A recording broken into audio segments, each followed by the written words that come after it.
नमस्कार आदरणीय साथीहरू, हामी कोभिड-19 बहस कार्यक्रम लिएर आएका छौँ। 2077 वैशाख 1 गतेबाट डाक्टर र पत्रकारहरूलाई घर घर पुर्याउने उद्देश्यका साथ यो रजनी फाउन्डेसनद्वारा प्रायोजित कार्यक्रम निरन्तर रूपले हामीले लिएर आइराखेका छौँ। हामीले यस कार्यक्रममा वरिष्ठ आधुनिक चिकित्सक, आयुर्वेद चिकित्सक, नर्स र पत्रकारहरूलाई निरन्तर यो बहसमा लिएर आएका छौँ र मुलुकमा कोभिडको अवस्था, मुलुकका राजनीतिक, सामाजिक, आर्थिक परिस्थितिका बारेमा पत्रकारज्यूहरूले भन्नुभएका महत्त्वपूर्ण कुराहरू हामीले घर घरमा पुर्याउने प्रयास गरेका छौँ। त्यसै गरी आज हामीसित तीनजना डाक्टर साहबहरू नै हुनुहुन्छ। सर्वप्रथम हामी कुराकानी गर्नेछौँ हाम्रो शिक्षण अस्पताल, टिचिङ अस्पतालमा कार्यरत वरिष्ठ मुटु रोग विशेषज्ञ डाक्टर सूर्य देवकोटा, त्यसै गरी आयुर्वेद डिनका रूपले पनि यतिखेर काम गरिराख्नु भएको दाङमा हुनुहुन्छ डाक्टर सञ्जय पोखरेलज्यू र त्यसै गरी वरिष्ठ पत्रकार आदरणीय डाक्टर सुरेश आचार्यज्यू हामीसित हुनुहुन्छ। त्यसमध्ये हामी डाक्टर सूर्य देवकोटासित हामी सर्वप्रथम कुराकानी गर्नेछौँ। कार्यक्रममा उहाँलाई स्वागत गरौँ। डाक्टर साहब, कार्यक्रममा स्वागत छ। नमस्कार। नमस्कार सर, नमस्कार। अनि डाक्टर साहब, यहाँको दिन कसरी बितेका छन्? नेपाल सरकारले चैत 11 गतेबाट लकडाउन गरेर नेपाललाई कोभिड-19 को ले प्रभावित देशका रूपमा चाहिँ नि परिचित गरायो भनौँ एक किसिमले। त्यो क्रम साउन मसान्तसम्म तीव्र गतिले नै बढिरहेको रह्यो र भदौका केही समयहरू पनि हामीले बिहोरिरहेका छौँ। मैले अलिकति यहाँ डाक्टर साहबसित कार्यक्रमको सुरुमै जान्न खोजेको, अर्थात् त्यो कार्यक्रम अगाडि बढाउन खोजेको चाहिँ नि डाक्टर साहबले चैतदेखिबाट साउनसम्म के काम गरिए, कसरी काम गरिए, सुरुको अवस्था कस्तो थियो, डाक्टर साहबहरूलाई यो परिचित खालकै भाइरस थियो अर्थात् के थियो, ती सबै कुरा अलिकति आउन्न डाक्टर साहब। नमस्कार। अब सुरुदेखिको कुरो गर्दाखेरि चाहिँ अब डिसेम्बरबाट सुरु भयो यो भाइरस, देखियो चाइनाको वुहानमा पहिलोचोटि। त्यसपछि बिस्तारै अब यो युरोप अमेरिकातिर फैलिँदै गयो र अब चाइनामा चाहिँ वुहानमै कन्फाइन भयो, त्यहाँ टोटल लकडाउन भएको हुनाले चाइनामा देखिएको र लकडाउन पूर्ण रूपले त्यहाँ सफल भएको हुनाले सबै देशहरूले त्यसको अनुसरण गर्न बाध्य भए भनौँ। किन भन्दाखेरि यो ऱ्यापिडली, यो एकदमै डढेलो लागेको हिसाबले चाहिँ ऱ्यापिडली अनएक्सपेक्टेडली छिटो फैलियो हैन। र लकडाउन, कम्प्लिट लकडाउन चाहिँ रोल मोडल सुरुमा बन्यो र तर हाम्रो देशमा चाहिँ रोग जस्तै इन्डियाबाट अब प्लेनबाट बिस्तारै छिर्न लाग्यो, चाइनाबाट सिधै इम्पोर्ट भएको चाहिँ होइन। र त्यही पूर्ण लकडाउन जुन चाइनाले अवलम्बन गर्यो त्यो पनि अरू देशहरूले जस्तै हाम्रो देशमा पनि त्यही सुरु भयो। अहिले सरले भने जस्तै चैतबाट अब मोटामोटी सुरु भएको हिसाबले कुरा गर्दाखेरि 8-9 महिना भयो। र अब सुरुका दिनमा सबभन्दा धेरै इटालीमा, युरोपमा, स्पेन अनि त्यसपछि अमेरिकामा एकदमै बढी भयो र चाइनाको भन्दा धेरै गुणा मृत्युदर चाहिँ इटालीमा देखियो। त्यस्तै अब हाम्रोमा पनि पूर्ण लकडाउन, त्यतिखेर देशैभित्र चाहिँ आयातित मात्रै थियो केही फाटफुट्ट। जब इन्डियामा केसहरू बढ्न थाल्यो त्यसपछि हाम्रो देशमा जस्तै माइग्रेन्ट वर्करहरू जुन हुनुहुन्थ्यो उहाँहरू अब उता पनि लकडाउन भइसकेपछि नेपालतिर आउनुभयो अनि त्यहाँबाट चाहिँ हाम्रो तराई बेल्टमा प्रदेश नम्बर 5, 6, 7 मा बढी देखियो। अब र काठमाडौँमा लकडाउनले चाहिँ त्यतिखेर राम्रै थियो, मतलब कोरोना त्यति आयातित थिएन र यहाँ चाहिँ बीचमा जुन साउनमा चाहिँ लकडाउन अलिकति खुकुलो भयो, त्यसपछि देशभित्रबाटै जस्तै तराई बेल्टबाट विशेष गरेर र पश्चिमी एरियाबाट चाहिँ इम्पोर्ट भयो र अब यसको नि स्टेज हुन्छ, 1, 2, चौथो स्टेजमा प्रवेश गर्दैछौँ। समुदायमै यो चाहिँ फैलनी त्यो स्टेजसम्म आइपुग्यो अहिलेसम्म र अब यो बढ्दो क्रममा छ। जस्तै आजको मितिमा 47,000 जति मान्छेलाई हाम्रो कोरोनाको केसहरू देखिया छ, त्यसमा 300 जनाको मृत्यु भएको छ र अब संसारभरिमा 2,70,00,000 जतिलाई देखिएको छ र 9 लाख जतिलाई चाहिँ जतिको मृत्यु भएको छ। र अब हामीले यो कोरोनासँग कुरा गर्दाखेरि इन्डियाको कुरा गर्नै पर्छ, किनभनेदेखि हाम्रो ओपन बोर्डर छ। त्यहाँको गाउँ र यहाँ चाहिँ हाम्रो त्यो बोर्डर कन्ट्रोल छैन, ओपनै हो यो, फ्री फ्लो अफ मानिसहरूको फ्री फ्लो छ यताउता। अब गाउँै बोर्डरमा 10 गजामा छ हाम्रो होइन। अब अहिले पनि मान्छे माइग्रेन्ट वर्कर फर्की अब दसैँ चाडपर्व पनि आएको स्थिति छ। अहिले केही माइग्रेन्ट वर्करहरू फेरि उता गएको स्थिति छ। त्यही भएर अब इन्डियामा पनि यो बढ्दो क्रममा छ, किनभने हाम्रो मुहान सोर्स भनेको अब इन्डिया हो होइन। र इन्डियामा बढ्दै गएर अहिले आजको मितिमा 47 लाख जतिलाई देखिसकेको छ र त्यहाँ चाहिँ 72,000 जति मान्छेको मृत्यु भइसकेको छ। प्लस प्रत्येक दिन त्यहाँ चाहिँ हाम्रो 1 लाखको दरमा देखिएको छ रेट भनेको। त्यो एकदम धेरै हो र एकदम बढ्दो क्रममा छ। तथापि मृत्युदर चाहिँ एकदम कम छ विकसित देशको भन्दा। त्यस्तै अब हाम्रो देशमा अहिले सरदर 1000 को रेटमा देखिएको छ। अहिले प्रत्येक दिन चाहिँ कोरोनाका नयाँ बिरामीहरू 1000 को रूपमा देखिएको छ र अलमोस्ट त्यसको अहिले 50% जति काठमाडौँ भ्यालीमा 400 देखि 500 भनेपछि अब यसले हामीले के बुझ्नु पर्यो भन्दा यसले जनघनत्व जहाँ बढी छ त्यहाँ हान्छ यसले बढी। र नेपालमा करिब अब यहाँ त 40-50 लाख जति पपुलेसन छ हाम्रो भ्यालीमा, अलमोस्ट 3 करोड जनसङ्ख्या हो होइन। अब यहाँ एकदम फैलिन्छ कि भन्ने डर हामी सबैलाई छ। अब त्यसले गर्दाखेरि लकडाउन फेरि रिइम्पोज भयो, फेरि अहिले लकडाउन नै भएको स्थिति छ। र अर्को कुरा महत्त्वपूर्ण के छ भन्दा फेरि चाडबाडको पनि स्थिति छ। अब यो बहुआयामिक यसको असर देखिएको छ जहाँ चाहिँ। जस्तै अर्को सरलाई भन्दाखेरि इम्पोर्टेन्ट कुरो जस्तै कोरोनाले अब कोरोनाको सरदर मृत्यु दर भनेको 2 देखि 4%, 2 देखि एभरेजमा 3%, 2 देखि 3% हो होइन। अब अरू यो लकडाउन यातायात नचलेको स्थिति डर त्रास हरेक चिजले गर्दाखेरि अरू रोगहरू पनि त यथावतै छ नि। ती रोगीहरूले उपचार नपाएको स्थिति छ हेर्नुहोस्। त्यस्तै दिनचर्यामा चल्ने मान्छेहरूको आर्थिक स्थितिले उनीहरूको अर्कै स्थिति पनि छ सँगसँगै। भनेपछि यसको बहुआयामिक असर छ, हरेक सेक्टरमा यसको देखिएको छ। र मैले अब यो इन जेनरल भने र अब सरले सोध्नुभयो के गर्नुभयो यो अवधिमा भन्नुभयो। अब डाक्टर भएको हिसाबले सुरुमा त हामीलाई पनि एकदम डर भयो, किन भन्दाखेरि जस्तै यो सार्स भन्ने सरहरूलाई हामी सबैलाई थाहा छ 2003 मा चाइनामै भएको थियो। सार्स भनेको एकदम सिभियर खालको न्युमोनिया भाइरसको कारणले। त्यस्तै यो मिडल इस्टतिर नि पछि भयो, यही भाइरस कोरोना भाइरसको एउटा हो। पहिला त्यो अर्कै खालको कोरोनै भाइरस हो फ्यामिली। अर्को मिडल इस्टमा त्यस्तै मर्स भन्ने थियो के। त्यस्तै अब यो चाहिँ थर्ड हो, यो कोरोना भाइरसको पेन्डेमिक भन्छ संसारभरि फैलिएको स्थिति। यो चाहिँ अब वुहानबाट सुरु भयो र यो चाहिँ यसको खतरा किन बढ्यो भन्दा ऱ्यापिडली स्प्रेड भयो र यसको मोर्टालिटी एकदम अलि अरूको भन्दा बढी। जस्तै सिजनल फ्लू भन्छौँ हामीले, सामान्य रुगाखोकी। सामान्य रुगाखोकीको मोर्टालिटी भन्छौँ भनेको त्यो लागेर मर्ने सम्भावना 1% भन्दा कम हो अथवा 0.5% भन्दा कम हो भने यसको चाहिँ 3 देखि 4%। त्यसको कुरा जस्तै हामीले 1 लाख मान्छेलाई यो रोग लाग्यो भने कतिजना मर्ने भए? 3000 मान्छे मर्ने भए। ल हामीले अब 3 करोडको कुरा गऱ्यौँ भने 9 लाख मान्छेको मृत्यु हुन सक्ने भयो होइन। अब यसमा अर्को कुरा मनन योग्य कुरो के छ भने यसको जस्तै 20% मान्छेलाई सामान्य रुगाखोकी नै हुन्छ, ज्वरो हुन्छ, सुक्खाखोकी हुन्छ, शरीर सबै दुख्ने हुन्छ। अरू अब अलिअलि अरू टाउको दुख्ने, डायरिया हुने, घाँटी दुख्ने अरू लक्षण पनि हुन्छन् होइन। र 80% लाई सामान्यतया केही पनि हुँदैन, रुगाखोकी सामान्य हुन्छ। त्यस्तो बेला घरमा होम आइसोलेसनै काफी हुन्छ। र त्यसको बाँकी 15% लाई चाहिँ 20% लाई नै हस्पिटल भर्ना गर्नुपर्ने हुन्छ। भनेको 100 मा 20 जना मान्छेलाई भर्ना गर्नुपर्ने भयो। अब हाम्रो आइसियु फेसिलिटी हस्पिटलको फेसिलिटी कम छ र यो संसारभरि नै कम छ, त्यसलाई थेक्न सक्दैन, ओभरफ्लो हुन्छ होइन।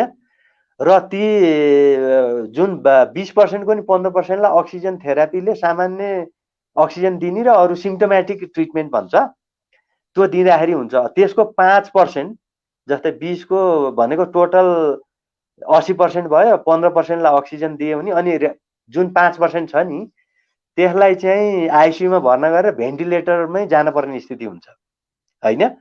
र ती भेन्टिलेटरमा गएको 50% ती गएको भनेको टोटलमा 2.5% भनौँ तिनीहरूको मृत्यु हुन्छ बढी भनेको केस फ्याटालिटी भन्ने हुन्छ एउटा टर्म रोग लाग्ने र मर्ने सम्भावना जस्तै 100मा कतिजना मान्छेलाई रोग लागेपछि कतिजनाको मर्ने सम्भावना हुन्छ जस्तै यसको केस फ्याटालिटी अहिले मैले भने 2 देखि 3% हैन भनेपछि यो त्यो हिसाबले एकदमै पब्लिक हेल्थ इम्पोर्टेन्स भएको डिजिज भएको हुनाले यो एकदम यस्तो अब यो किसिमको हो हल्ला छ भनौँ हैन र सबै त्रसित भएको स्थिति छ हैन अब यसो गरौँ डाक्टर साहब हामीसित 10 मिनट टाइम भइसकेको छ म प्रश्नतिर जाउँ कि अथवा यसलाई अलिकति डाक्टर साहब अझै केही भन्नु छ म एकदम सर्टकटमा अब के गरियो भने जनरली सुरुमा त हामी पनि डराइयो तर बिस्तारै हामी पनि नर्मल तरिकाले हिँड्न थालियो अस्पताल जान थालियो अब जस्तै पिपी मास्क लगाउने हैन पिपी लगाउने अथवा प्रोटेक्टिभ उहरू इक्विपमेन्ट लगाएर बिरामीहरूलाई हेर्न थालियो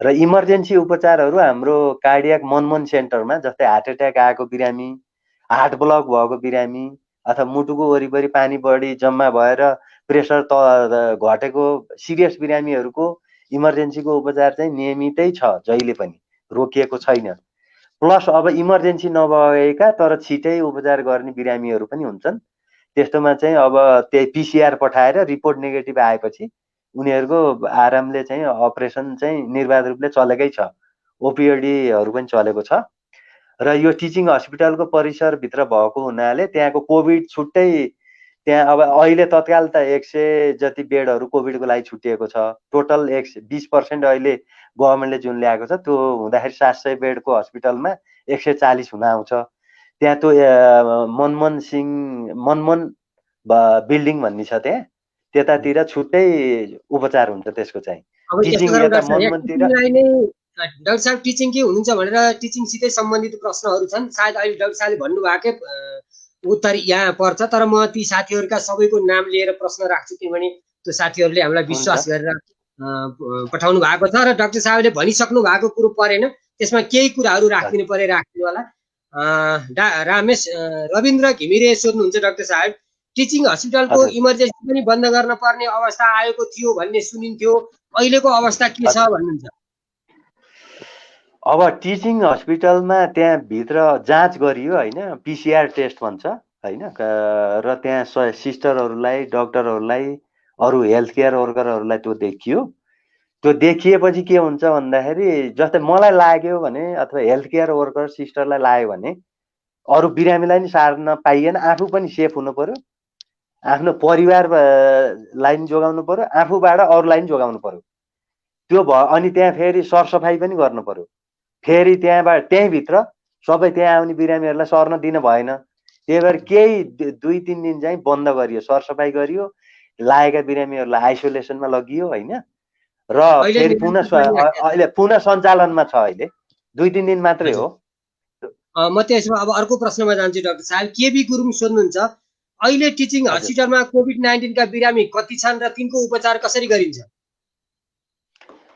अब मोटामोटी त्यहाँ बिरामी बेडको संख्या अहिलेको तत्कालै भन्दाखेरि यो 700 बेडको अस्पताल हो 103 जति बेड चाहिँ कोभिडको लागि छुट्याइएको छ र त्यहाँ उपचार 3 थरीको छ अब एउटा आइसोलेसन मात्रै भन्ने जस्तै कोभिड पोजिटिभ अलिकति सास फेर्न गाह्रो भएको लाई छ एउटा अक्सिजन चाहिने लेभलको बेडहरू छ र 9वटा चाहिँ आइसियु बेड चाहिँ छुट्याएको छ भेन्टिलेटरमा राख्नुपर्ने सिरियस बिरामीहरूलाई राख्ने र 3 तहमा चाहिँ त्यहाँ उपचार भइरहेको छ टिचिङ हस्पिटलमा अहिले र यसमा चाहिँ त्यही भित्र हस्पिटलमा आउने चाहिँ 50% जति र बाहिरबाट रिफर भएर यो गभर्नमेन्ट हेल्थ त्यहाँ एउटा मेकानिजम छ गभर्नमेन्टको पनि त्यता 50% जति चाहिँ आइरहेको स्थिति छ त्यहाँ टिचिङमा र अर्को कुरो के बुझ्न इम्पोर्टेन्ट छ भने कोभिडको एउटा छ जस्तै बिरामी त अरूको पनि हुन्छ नि जस्तै नसा सम्बन्धीको हुन्छ हार्ट फेलर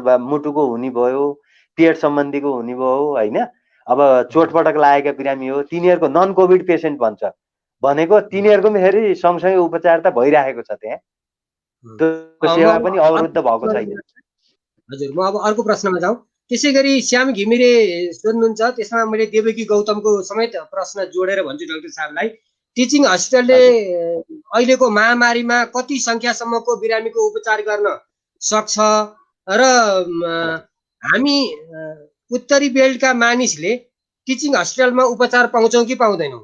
उत्तरी बेल्टबाट सायद यहाँ त बुढालिनकण्ठ टोखातिरका साथीहरू हुनुहुन्छ होला उहाँ। भ्यालीकै हो कि नुवाकोट माथि रसुवा हो? होइन, उत्तरी बेल्ट भनेपछि यतैको होला, यही बुढालिनकण्ठतिरकै हुनुपर्छ। अब यो एउटा जस्तै अहिले हामीले के बुझ्नु पर्यो भनेदेखि पहिला त कोभिड हस्पिटल भनेर छुट्याएको थियो, जस्तै यसलाई टर्सियर लेभल 3 कोमा राखेको थियो टिचिङलाई। जस्तै सशस्त्र पाटनहरू लगायत अरूलाई चाहिँ कोभिडै डेडिकेटेड भनेर भनेको थियो सरकारले। र अब अहिले तत्कालै चाहिँ वीर हस्पिटललाई पनि कोभिड हस्पिटल बनाउने भनेर भनेको छ। अब के भयो भन्दाखेरि यो रेटहरू बढ्न थाल्यो हेर्नुहोस् अहिले, र बिरामीहरू पनि बढ्दै गएको स्थिति छ। अब एभरेजमा 1000 र काठमाडौँमा 400 देखि 500। अब त्यसको रेसियो गर्दाखेरि बिरामीको रेसियो बढ्दै गएपछि त्यो तरिकाले हस्पिटलहरू ठेक्न नसक्ने जस्तो देखिएको हुनाले सायद गभर्मेन्टले चाहिँ जस्तै प्रत्येक हस्पिटलले 20% हस्पिटल चाहिँ कोभिडको लागि बेड चाहिँ कोभिडको लागि छुट्याउने भनेर पोलिसी ल्याएको छ हैन। फेरि अब अरू पनि नन कोभिड बिरामीलाई पनि उपचार इमर्जेन्सी अथवा सिरियस बिरामीलाई रोक्न भएन। अब चुनौती के छ भन्दाखेरि कोभिडबाट अरूलाई पनि जोगाउनु पर्यो, सर्न दिन भएन। नन कोभिडको पनि उपचार गर्नु पर्यो, उनीहरू पनि बिरामी हुन् इमर्जेन्सी हैन। कोभिडको मात्रै कुरो त भएन, दुईटैले ब्यालेन्स गर्नु पर्यो हैन। अब यसमा लिमिटेड बेड छ। अब यसमा होल सबैको कोल्याबोरेसन, प्राइभेट सरकारी सबै हस्पिटलको रोल आउँछ एकैचोटि यसमा चाहिँ कोभिडको केसमा। जस्तै टिचिङमा आउनुभयो, बेड छ भने त्यहाँ उपलब्ध छ भने उपचार भयो, भएन केही गरी हस्पिटल एडमिसन चाहिन्छ भने कोल्याबोरेसन भएर अर्को सेन्टरमा जानुपर्ने हुन्छ। सबै चिज कुनै पनि अस्पतालले चाहिँ ठेक्न सक्दैन अहिले। हजुर, म अर्को प्रश्नमा गइहाल्छु डाक्टर साहब, किनभने उहाँले उपचार पाउनुहुन्छ भन्ने डाक्टर साहबले उत्तर दिनुभयो।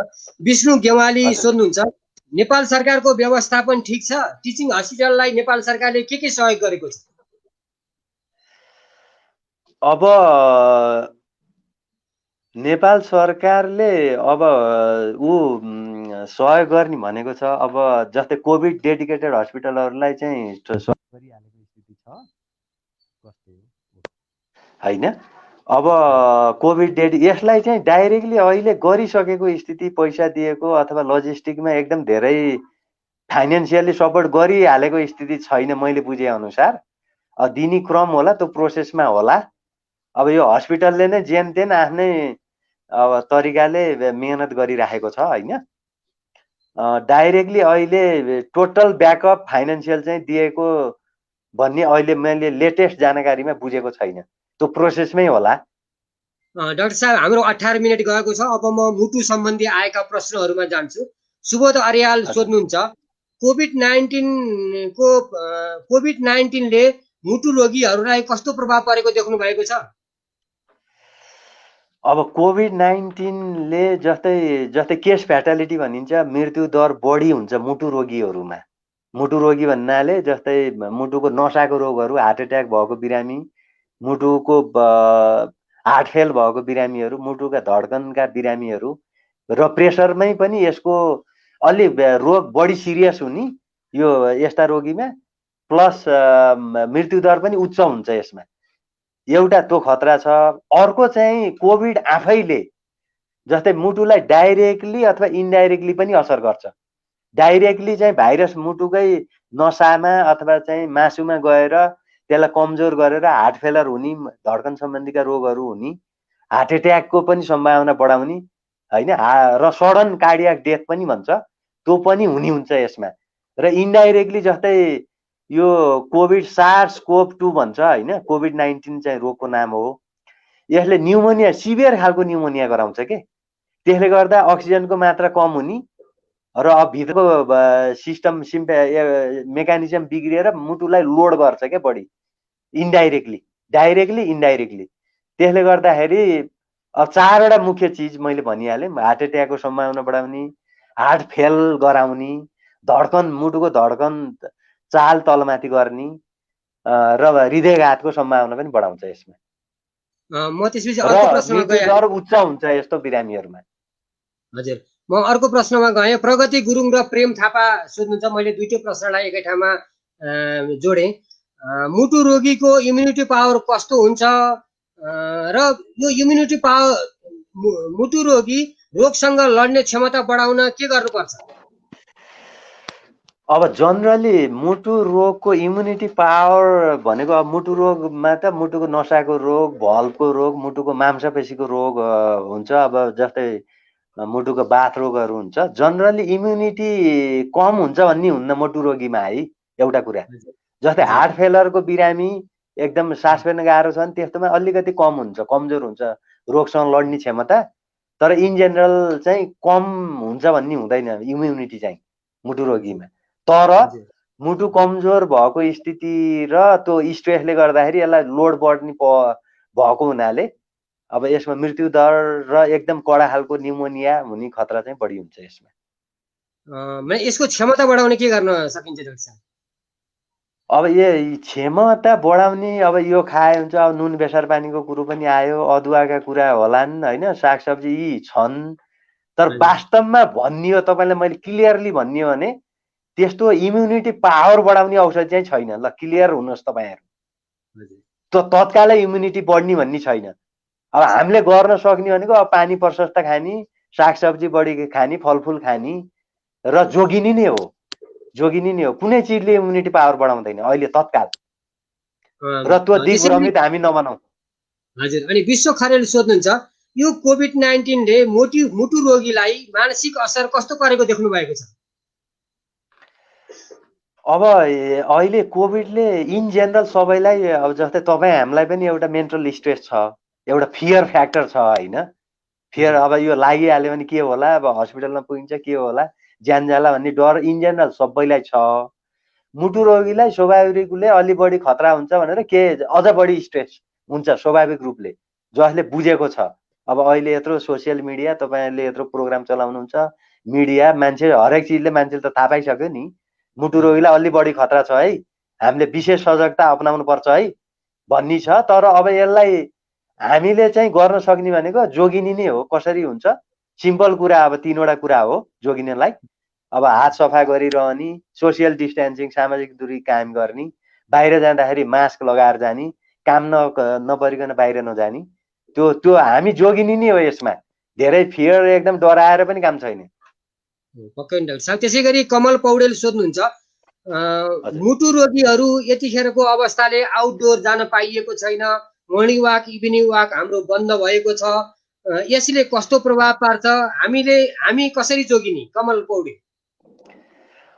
यो अब मुटु रोगीमा इन जेनरल अब हामीले मुटु रोगी भन्नाले के बुझिन्छ भनेदेखि तपाईँहरूले पनि बुझ्ने र इन जेनरल मुटुको नसाको रोगहरू, हार्ट एट्याक भएको बिरामी, मुटुको नसा ब्लकेज भएको बिरामी भनेर इन जेनरल बुझ्ने गरेका छ। किनभनेदेखि यो दुनियाँमा सबभन्दा धेरै मृत्युदर भएको रोग हो, सबभन्दा धेरै दुनियाँमा ज्यान लिने रोग मुटुको नसासँग रिलेटेड रोग हो र अहिले नेपालमा पनि यही हो 1 नम्बर। अब यसलाई चाहिँ यसको उपचार विधि भनेको लाइफस्टाइल चेन्ज, खानपान मिलाउने हो भनेको। व्यायाम एक्सर्साइज एकदमै इम्पोर्टेन्ट हुन्छ यसमा, मुटु रोगमा, यो नसा सम्बन्धीकोमा विशेष। अब यसमा बाहिर गएर एक्सर्साइज गर्न अब प्रिस्क्राइब गर्न मिल्दैन यसरी पब्लिकली, यस्तो सोसियल मिडिया अथवा मिडियाबाट। र अब हामीले गर्न सक्ने घर कोठैभित्रदेखि त लिएर छतमा अथवा आँगन छ भने आँगनमा अथवा कोरिडरमा, जस्तै अब पिटी खेल्ने, उठबस गर्ने होइन, विभिन्न अब युट्युबहरूमा नि देखाएको हुन्छ। जस केही न केही पसिना बगाउन कोठैभित्र पनि पर्छ। हामीले छोड्न हुँदैन, बाहिर जान पाइएको छैन भनेर चाहिँ छोड्न पाइएन। त्यहाँ घरैभित्र गर्न मिल्ने व्यायाम कसरतहरू हुन्छ, त्यो गर्नुपर्छ हामीले, बाहिर जान नपाए पनि है। हजुर, त्यसै गरी उत्तम जोशी सोध्नुहुन्छ WHO ले कोभिड-19 2022 सम्म रहन्छ भन्छन्, यसको लागि कसरी व्यवस्थापन गर्ने होला? यो रह्यो भने भयावह अवस्था आउँदैन? अब यसको मैले एकदम सिम्प्लिफाइड उत्तर दिन्छु। मलाई के लाग्छ भने अहिलेको ट्रेन्ड हेर्दाखेरि यो 2 देखि 3 वर्षसम्म यो स्थिति रहन्छ। हेर्नुहोस्, त्यसको स्केल घट्दै जान सक्छ र यसको अब मान्छे सचेत भइसके, जस्तै कसरी बच्ने भन्नेमा त हरेक मान्छे अहिले सचेत भइसकेको छ मोटामोटी। उसले व्यवहारमा लागू गर्छ गर्दैन उसको कुरा हो। तर जानेको त छ नि मान्छेले, डराएको छ, हुलमुलमा जान हुँदैन, भिडभाडमा जान हुँदैन, काम नपरिकन बाहिर जान हुँदैन। अब बाहिर गएर आएपछि साबुन पानीले हात धुने अथवा सेनिटाइजर लगाउने, बाहिर जाँदा मास्क लगाउने त हामीले बुझेका छौँ। र यसको छिनोफानो हुने भनेको भ्याक्सिनले हो। अब हेर्नुहोस्, अब यो लकडाउन पनि अब सधैँ यो सम्भव हुँदैन, यो बिस्तारै खुकुलो हुँदै जान्छ। हेर्नुहोस्, सधैँ थुनेर राख्न पनि सकिँदैन। अब हामी व्यक्ति नै सचेत हुन पर्यो, यसको एकदम इम्पोर्टेन्ट कुरो।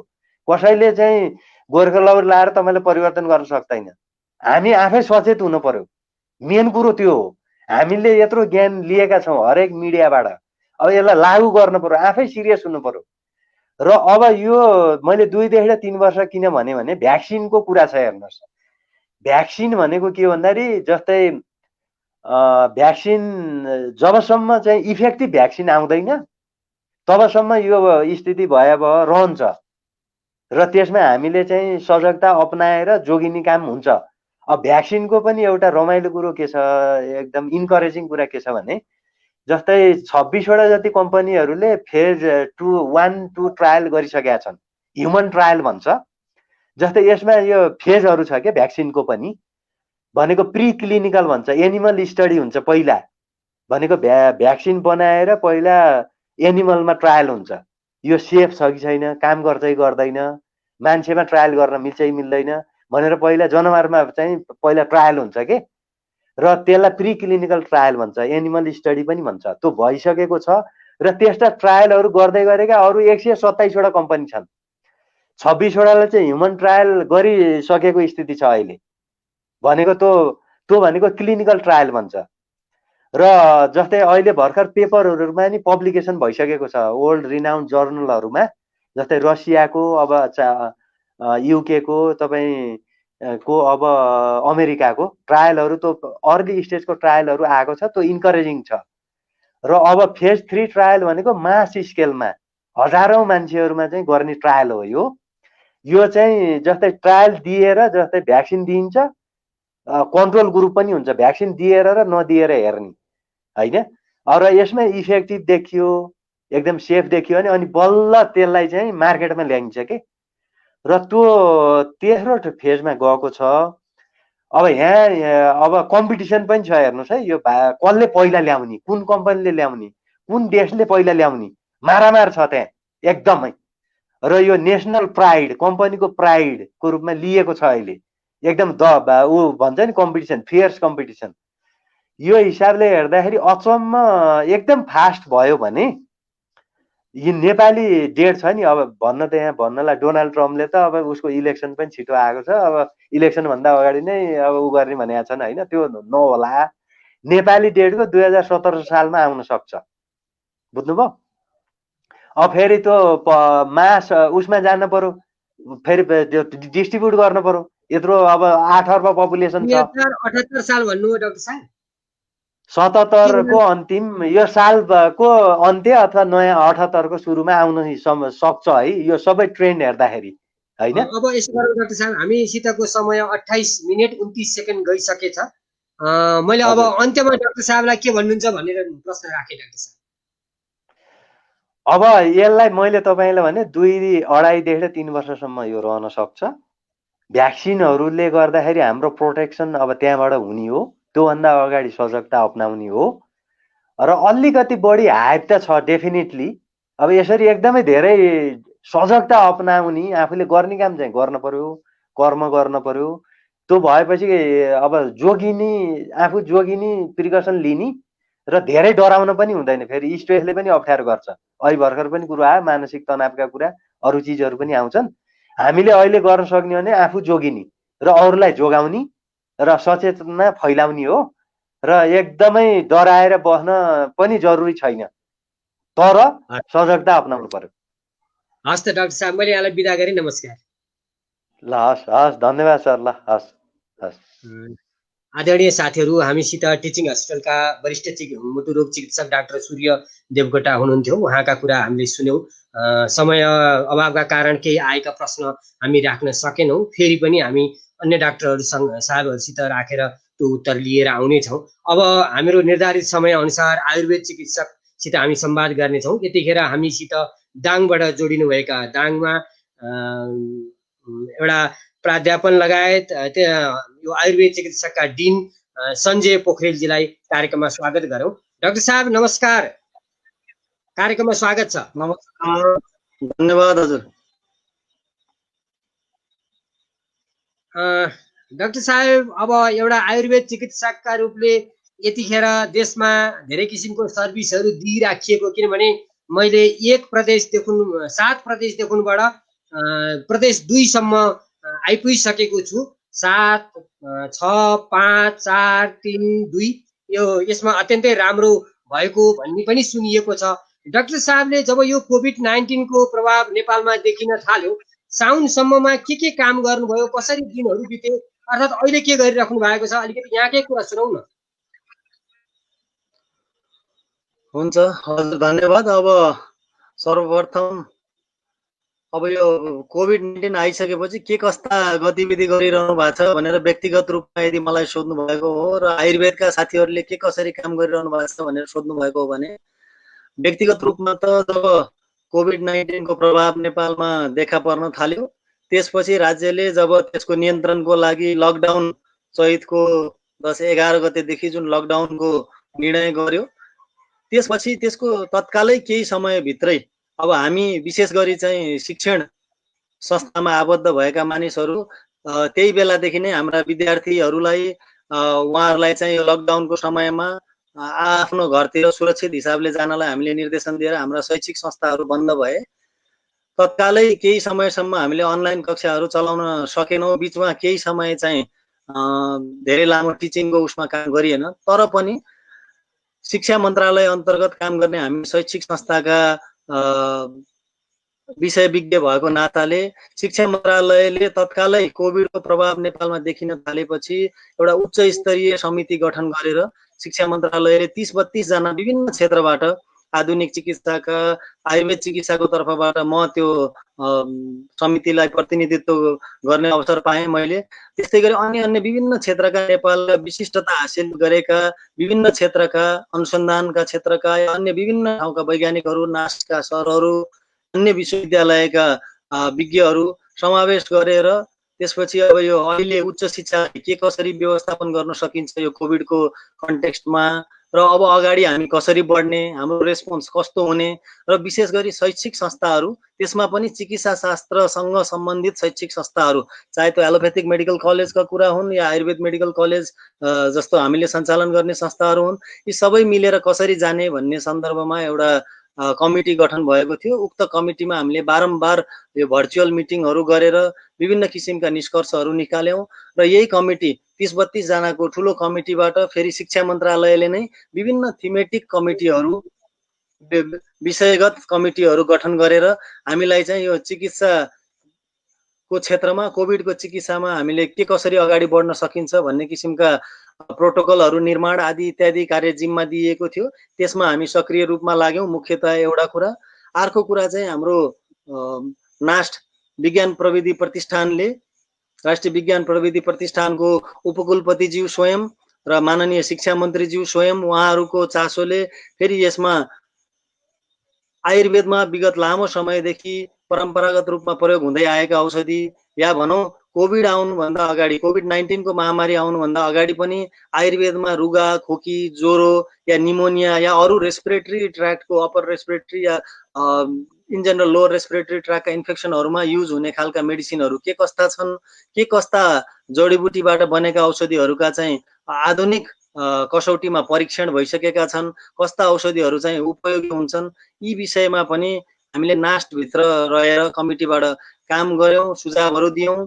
त्यसको साथसाथै हामी नेपालका आयुर्वेदका सबै विज्ञ साथीहरू, त्रिभुवन विश्वविद्यालयमा अध्यापनरत साथीहरू, आयुर्वेद चिकित्सा परिषदका विज्ञहरू, नरदेवी आयुर्वेद अस्पताल र विशेष गरी आयुर्वेद विभाग, आयुर्वेद तथा वैकल्पिक विभाग यो स्वास्थ्य मन्त्रालय अन्तर्गत टेकुमा जुन अवस्थित छ, नेपालभरिको आयुर्वेदको चिकित्सा को पाटो चाहिँ नेपाल सरकारको तर्फबाट यस विभागले हेर्ने गर्छ। त्यस विभागका डाइरेक्टरज्यू हामी सबै मिलेर एउटा आयुर्वेद पद्धतिबाट कोभिड-19 लाई कसरी म्यानेज गर्न सकिन्छ, एउटा त हेल्दी इन्डिभिजुअललाई सेफ कसरी राख्ने र यसलाई चाहिँ हेल्दी स्टेट कसरी मेन्टेन गर्ने, इम्युनिटी चाहिँ के कस्तो गर्यो भने अहिले यसमा भनिरहँदा फेरि यसलाई अन्यथा नलिनु होला।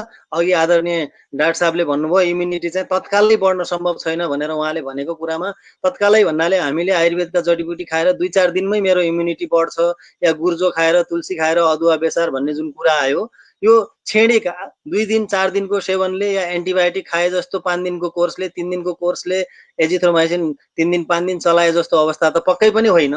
तर यसलाई मैले अघि उहाँले भनेको कुरालाई के कसरी खण्डन गर्न चाहे भने लामो समयको नियमित प्रयोगले यसले चाहिँ इम्युनिटीलाई ओभरअल जेनरल हेल्थ कसरी इम्प्रुभ गरिरहेछ भन्ने 9 रिसर्च आर्टिकल नाउन्ड जर्नलमा पनि पब्लिस भइसकेका अवस्था छन् भने यसलाई लामो समयसम्म यसलाई दिनचर्यामा यस्ता जडीबुटीहरूको सेवन र आयुर्वेदले भनेको लाइफस्टाइलबाट चाहिँ लामो यसलाई चाहिँ एउटा नियमित प्रक्रियामा गर्दाखेरि यसले इम्युनिटीमा पक्कै पनि सकारात्मक असर भन्ने कुरा हामी विभिन्न अनुसन्धान हामीले गरेको अनुसन्धान होइन कि वेस्टर्न मेडिकल साइन्सले इभन हार्वर्ड मेडिकल स्कुलदेखि पब्लिस भएका अनुसन्धानहरूले पनि इम्युन बुस्टिङ फ्याक्टरहरू के हुन् अनि के कुराले इम्युनिटीलाई चाहिँ घटाउँछ यस्ता कुराहरूको चाहिँ हामीसँग विस्तृत सबै कुरा सप्रमाण हामीले यी कुरा चाहिँ जनचेतना फैलाउने कामहरू गर्यौं। त्यसपछि अब नास्टबाट अनि यसरी यो नेपाल सरकारको तर्फबाट प्रोटोकल त्यस्तै गरी प्रदेश स्तरमा अन्य प्रदेशहरूले पनि विभिन्न गतिविधि गरे तर अन्य प्रदेशको तुलनामा प्रदेश नम्बर 5 मा विशेष गरेर हामीले सुरुमै यो क्वारेन्टाइनको स्थितिमै हामीले आइसोलेसन हस्पिटलहरू नबन्दै क्वारेन्टाइनकै स्थितिमा चाहिँ आयुर्वेदिक जडीबुटीहरूको चिया आयुर्वेदिक जडीबुटीहरूको प्रयोग गर्ने र दिनचर्या लाइफस्टाइल कसरी सुधार्ने दैनिक व्यायाम योग ध्यान र तनाव रहित जीवन कसरी जिउने भन्ने कुरा चाहिँ हाम्रा साथीहरूले फिल्डमै गएर प्रशिक्षण गर्नुभयो र यसरी चाहिँ हामीले विभिन्न सेक्टरबाट योगदान दिँदा दिँदै व्यक्तिगत रूपमा भन्नुपर्दा यी यस्ता कमिटीहरूमा आफ्नो अनुभवले भ्याएसम्म आफ्नो ज्ञानले भ्याएसम्म आफ्ना अनुभवहरू बाँडियो र व्यक्तिगत रूपमै भन्नुपर्दा विभिन्न भारतमा र अन्य देशहरूमा भएका यो कोभिड-19 सँग रिलेटेड आजभोलि यस्तै भर्चुअल मिटिङहरू वेबिनार भनेर आजभोलि एकदमै प्रचलित छ। विभिन्न प्लेटफर्ममा चाहिँ ठुला प्लेटफर्म इन्डियाका ठुला प्लेटफर्महरूमा बनारस हिन्दू युनिभर्सिटी जस्तो रिनाउन्ड युनिभर्सिटीले अरू मेडिकल फ्याटर्निटीबाट भएका विज्ञहरूसँग पनि सँगसँगै उक्त प्लेटफर्ममा आयुर्वेदको प्रिन्सिपल के हुन सक्छ र आयुर्वेदले कोभिडमा के कस्ता योगदान गर्न सक्छ भन्ने विषयमा थुप्रै कार्यपत्रहरू चाहिँ विभिन्न प्लेटफर्ममा प्रस्तुत गरियो। नेपालमै पनि विभिन्न मिडियामा प्रिन्ट मिडियामा या हाम्रो यो रेडियो नेपाल जस्ता संस्थासँग आबद्ध भएर यहाँहरू जस्तै भोलिन्टियरली कोभिडको जनचेतना जगाउने विभिन्न व्यक्तिहरूसँग जोडिएर कहिले फेसबुक लाइभमा कहिले जुममा कहिले सिस्को वेबएक्समा या यस्तै विभिन्न प्लेटफर्मबाट चाहिँ जनचेतना जगाउने काम गरियो। यस्तै गरी नै दिनहरू बितिरहेछन् र अहिले हाम्रो मुख्य भनेको उल्लेख गर्नुपर्ने अर्को कुरा चाहिँ हामीले जहाँ आयुर्वेदका विद्यार्थीहरूलाई ब्याचलर लेभल पढाउने हाम्रो मेडिकल कलेज थियो त्यही मेडिकल कलेजको भवनलाई नै प्रदेश नम्बर 5 ले दाङमा कोभिड विशेष अस्पताल अस्थायी रूपमा कोभिड विशेष अस्पताल घोषणा गरेर उक्त अस्पतालको सञ्चालन एवं व्यवस्थापन समितिमा म स्वयं पनि एउटा सदस्य भएको नाताले अब त्यहाँ एलोपेथीका डाक्टर साहबहरू सदस्य सचिवको भूमिकामा हुनुहुन्छ उहाँहरू प्रत्यक्ष त्यहाँ सक्रिय रूपमा खटिनु भएको छ भने त्यहाँ हाम्रो प्रादेशिक अस्पताल तुलसीपुरका डाक्टर साहबहरू नर्सहरू उहाँको मेडिकल टिमहरू प्रत्यक्ष रूपमा खटिनु भएको छ भने हामी पनि उक्त टिमसँग सँगसँगै यसको व्यवस्थापन र यसको सञ्चालनमा र आयुर्वेद पनि सँगसँगै यसमा कसरी जान सक्छ भनेर हामीले चाहिँ यहाँ 100 बेडको कोभिड हस्पिटल हाम्रै आयुर्वेदको शिक्षण भवनमा चलाइराखेका छौँ। यसरी नै दिनहरू बितिरहेछन् अहिलेको स्थितिमा भन्नुपर्दा। पक्कै पनि डाक्टर साहब किनभने 5 नम्बर प्रदेश र काठमाडौँको कीर्तिपुरमा अवस्थित हस्पिटल जुन आयुर्वेद हस्पिटल छ यहाँ अत्यन्तै राम्रो र व्यवस्थित रूपले काम भएको भन्ने योभन्दा अगाडि काठमाडौँमै यही कीर्तिपुर हस्पिटलकै डाक्टर साहबसित हामीले यसरी नै संवाद गरेका थियौँ। त्योभन्दा अगाडि 5 नम्बर प्रदेशकै डाक्टर साहबसित हामीले कुराकानी गरेका थियौँ। 6 नम्बर र 2 नम्बर प्रदेशका डाक्टर साहबहरूले अत्यन्तै चिन्ताजनक अवस्थामा अर्थात् 6 नम्बर त भारतसित सीमा पनि जोडिन्न तर अधिकांश मान्छे भारतमा काम गर्न जानुहुन्छ भनेर त्यहाँ चाहिँ त्यति राम्रोसित सपोर्ट नभइराखेको कुरा गर्नुभयो भने 2 नम्बर प्रदेश जो भारतसित प्रत्यक्ष सीमा जोडिएको ठाउँ छ त्यो ठाउँमा आयुर्वेद चिकित्सकहरू त्यति राम्रोसित मोबिलाइज हुन नसकेको अथवा सरकारले त्यो किसिमको व्यवस्थापन हुन नसकेको भनेर कतिपय सरकारी काममै रहनुभएका डाक्टर साहबहरूले समेत यो भन्नुभयो। 5 नम्बर क्षेत्रमा यो सबै परिस्थिति कसरी जुटेको होला, के कारणले जुटेको होला? अनि पक्कै पनि हजुरले भने जस्तै अब सबै साथीहरूले आफ्नो क्षेत्रमा आफ्नो जिल्ला आयुर्वेद औषधालयहरूबाट क्वारेन्टाइनमा विगतको दिनमा क्वारेन्टाइनमा अहिले कोभिड आइसोलेसन हस्पिटलमा पनि आफ्नो तर्फबाट सेवा दिइरहनु भएको छ। उहाँहरूले योग ध्यान अनि जडीबुटीको प्रयोग दिनचर्या कस्तो हुनुपर्ने र उच्च मनोबल राख्ने होइन, अब एउटा प्रसन्न रहनुहोस्, चिन्ता नगर्नुहोस्। अघि डाक्टर साहबले विस्तारमा भनिसक्नु भएको छ, त्यही भएर म कोभिडको बारेमा फेरि फर्किएर ती कुरामा जान चाहन्न। तर हामीले सोझो हिसाबले बुझ्दाखेरि 100मा 80 जना व्यक्तिलाई या भनौँ 80% आउट अफ 100मा चाहिँ सामान्यतया कोही लक्षणै देखिँदैन, एसिम्टोमेटिक केसहरू। तर पिसिआरमा पोजिटिभ भएपछि हामीले आइसोलेसन गर्ने चाहिँ एउटा बाध्यता हो, अरूलाई नसारुन् भनेर। र अहिले चाहिँ त्यसरी आउट अफ 180लाई कुनै ठुलो प्रब्लम नभए पनि मानसिक रूपमा चाहिँ उहाँहरू ठुलो स्ट्रेसबाट जाने, एउटा चिन्ता तनाव र भय त स्वाभाविक रूपमा हुने, यस्ता कुराहरूलाई पनि आयुर्वेदका चिकित्सक साथीहरूले राम्रोसँग म्यानेज गर्नु भएको छ। र पक्कै पनि तुलनात्मक हिसाबले अरू प्रदेशको तुलनामा प्रदेश नम्बर 5मा या अहिले हजुरले भने जस्तै रिसेन्टली आएर चाहिँ किर्तिपुरको आयुर्वेद अनुसन्धान तथा तालिम केन्द्र किर्तिपुरमा रहेको एनएआरटिसी भन्ने जुन संस्था छ, यी सबै संस्थाहरूले चाहिँ राम्रो काम गरिरहेछन्। अब कसरी सम्भव भयो भन्ने त पक्कै पनि मुख्य कुरा त लिडरसिपकै कुरा आउँछ र इच्छा शक्तिको कुरा आउँछ। 5 नम्बर प्रदेशको सामाजिक विकास मन्त्रालय पहिल्यैदेखि नै आयुर्वेद प्रति पोजिटिभ थियो।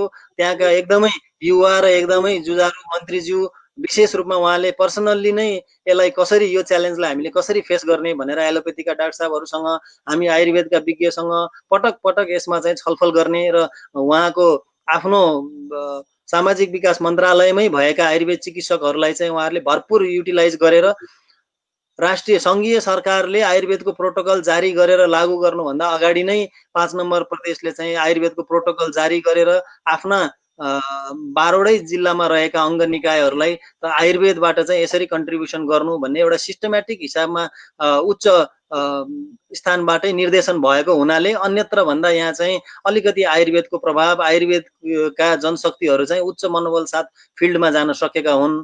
पक्कै पनि अब मैले यति भनिरहँदा अन्यत्रका साथीहरूले पनि गरिरहनु भएको छ, तर आफ्नो क्षेत्रबाट, आफ्नो जिल्लाबाट या सानो अस्पतालबाट आयुर्वेदको एक्लो डाक्टरले सबै कुरा हेर्देला भन्ने हामीले आशा गर्नुभन्दा पनि यो चाहिँ नीतिगत तहमै हरेक प्रदेशको सामाजिक विकास मन्त्रालय या स्वास्थ्य सम्बन्धी हेर्ने निकायले आयुर्वेदलाई पनि अन्य चिकित्सा पद्धति जत्तिकै महत्त्वपूर्ण मानिदिएर र अहिलेको वर्तमान स्थितिमा अन्य चिकित्सा पद्धतिसँग पनि सोझै विकल्प केही पनि छैन। अघि हामीले कुरा गरिहाल्यौँ, अहिले हामी सबै जनमानस चाहिँ सबै सरोकार राख्ने या सबै हामी पढे लेखेका मान्छे अपडेटेड नै छौँ। कहीँ पनि यसको बेलामा यही औषधि दिने भन्ने केही पनि छैन। सबैतिर हामीले सिम्टोमेटिक म्यानेजमेन्टै गरेको स्थिति हो। अलि अप्ठ्यारो स्थितिमा अक्सिजन थेरापीमा गएको स्थिति हो र भेन्टिलेटरमै जाने, आइसियु भेन्टिलेटरमा जाने भनेको त एकदमै कम कोरोना पोजिटिभको एकदमै कम व्यक्ति, कम पेसेन्टहरू मात्रै त्यहाँ पुग्छन् भने अन्यलाई कसरी म्यानेज गर्ने भन्दाखेरि हामी कुनै पनि एउटा स्ट्यान्डर्ड प्रोटोकल फलो नगरिकन एज एन्ड वेन रिक्वायर्ड जे जस्तो सिम्टम आउँछ सिम्टोमेटिक म्यानेजमेन्टमा मात्रै अल्झियौँ। यही बेलामा पनि सँगसँगै आयुर्वेदका जनशक्तिलाई तपाईँहरूको विज्ञताको हिसाबले हामीसँग सँगसँगै काम गर्नुहोस् भनिदिएको भए अलिकति स्थितिमा पक्कै पनि सुधार आउँथ्यो। तर मैले यसो भनिरहँदाखेरि राज्यले ढिलै भए पनि आयुर्वेदलाई अलिकति खोजेको अवस्था भने पक्कै पनि छ। तर आयुर्वेदका साथीहरूले आफ्नो आफ्नो व्यक्तिगत लेभलमा र संस्थागत लेभलमा गरेका कामहरूले गर्दा अहिले जनमानसमा चाहिँ आयुर्वेदिक जीवनशैली के कस्तो या सामान्य भन्दा सामान्य जडीबुटी, अहिले विशेष गरी चाहिँ गुर्जोको टिनोस्पोरा कर्डिफोलिया भन्छौँ हामी, गुर्जो एकदमै चर्चित जडीबुटी छ। त्यस्तै गरी हामीले अन्य प्रश्नमा पनि आउला डाक्टर साहब, प्रश्नहरू पनि ती सबै कुराले गर्दाखेरि चाहिँ अहिले सम्भव भइरहेछ, राम्रै भइरहेछ। हजुर होइन, अहिले डाक्टर साहबले जति पनि कुराहरू भन्नुभयो यो कुराले के भन्दा हाम्रो भारतसित आएका मान्छेहरूलाई म्यानेज गर्न नै सकिने रहेछ यदि प्रदेश सरकारले कुनै एउटा प्रदेशले सक्यो भने।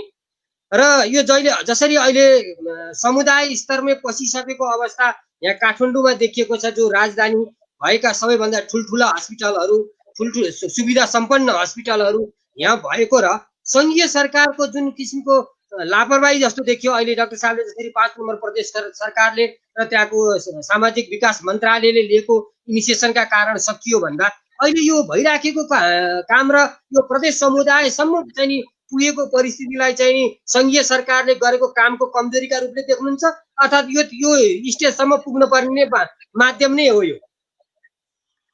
होइन, अब कमजोरी नै भन्दा पनि अब त्यही हो, अलिअलि कमजोरी त पक्कै पनि हाम्रो हेल्थ केयर सिस्टममा अलिकति ल्याकुनेहरू, अलिकति कमजोरीहरू त पहिल्यैदेखि पनि थिए र यस्तो किसिमको विपद या यस्तो किसिमको महामारीको लागि नेपालको हेल्थ केयर सिस्टम पहिलेदेखि तयारी अवस्थामा थिएन। यो कुरा त जगजाहेर नै छ। हामी हेल्थका साथीहरूले मात्रै होइन, सबैले बुझिसकेको कुरा छ, अहिले छर्लङ्ग भइसकेको छ। त्यसमा पनि हामीले तात्कालिक स्वास्थ्यसँग रिलेटेड विज्ञ जनशक्तिहरूलाई तत्कालै मोबिलाइज गरेर अगाडि बढ्न नसकेर अलिकति केही समय चाहिँ हामी आफै रणभुल्ल भयौँ र जबसम्म अलि बढी संक्रमण चाहिँ फैलि नसकेको स्थितिमा चाहिँ हामी कसरी अगाडि बढ्ने, हाम्रो रणनीति के हो भनेर रणनीति बनाउनमा चाहिने भन्दा बढी समय खर्च भएको कारणले पनि यस्तो हुन गएको हो। र अर्को कुरा चाहिँ अहिले अब देश सङ्घीय मतलब यो सङ्घीय स्थितिमा गएको हुनाले विभिन्न प्रदेशका विभिन्न आफ्नै निकायहरूका आफ्नै आफ्नै बुझाइ र विभिन्न प्रदेशमा रहेका स्वास्थ्य निकायहरूको आफ्ना आफ्नै किसिमका प्रोटोकल, आफ्ना आफ्नै किसिमका रणनीतिले गर्दाखेरि पनि यो जुन एउटा समन्वय हुनुपर्ने थियो, सङ्घीय सरकार, प्रदेश सरकार र स्थानीय तहसम्म जुन किसिमको एउटा समन्वयकारी भूमिका हुनुपर्ने थियो कोभिडको व्यवस्थापनमा, यो सुरुदेखि नै अलिकति समन्वयमा कता कता कमी चाहिँ पक्कै भएको कारणले अलिकति कन्ट्रोल जति हुनु पर्थ्यो त्योभन्दा केही हदसम्म बढ्नुमा यो पनि कारण छ। तर यति भनिरहँदा होइन, समन्वय भएको भए एकदमै हामीले ठ्याप्पै रोक्न सक्थ्यौँ भन्ने स्थिति किन सम्भव भएन नेपालको हकमा? अन्य देशको तुलनामा हामीले विशेष गरी भुटानका उदाहरण दिन्छौँ, विशेष गरी न्युजिल्यान्ड जस्ता देशका उदाहरण दिन्छौँ, तर हाम्रो देशमा किन सम्भव भएन भन्दाखेरि हामीले पनि समयमै लकडाउन गरेको हो र त्यसमा हामीले जे तयारी गर्नु पर्थ्यो त्यसमा धेरथोर तयारी हाम्रो राज्यले पनि गर्यो होला। तर अब हाम्रो देशको परिस्थिति हामी सबैलाई थाहा छ।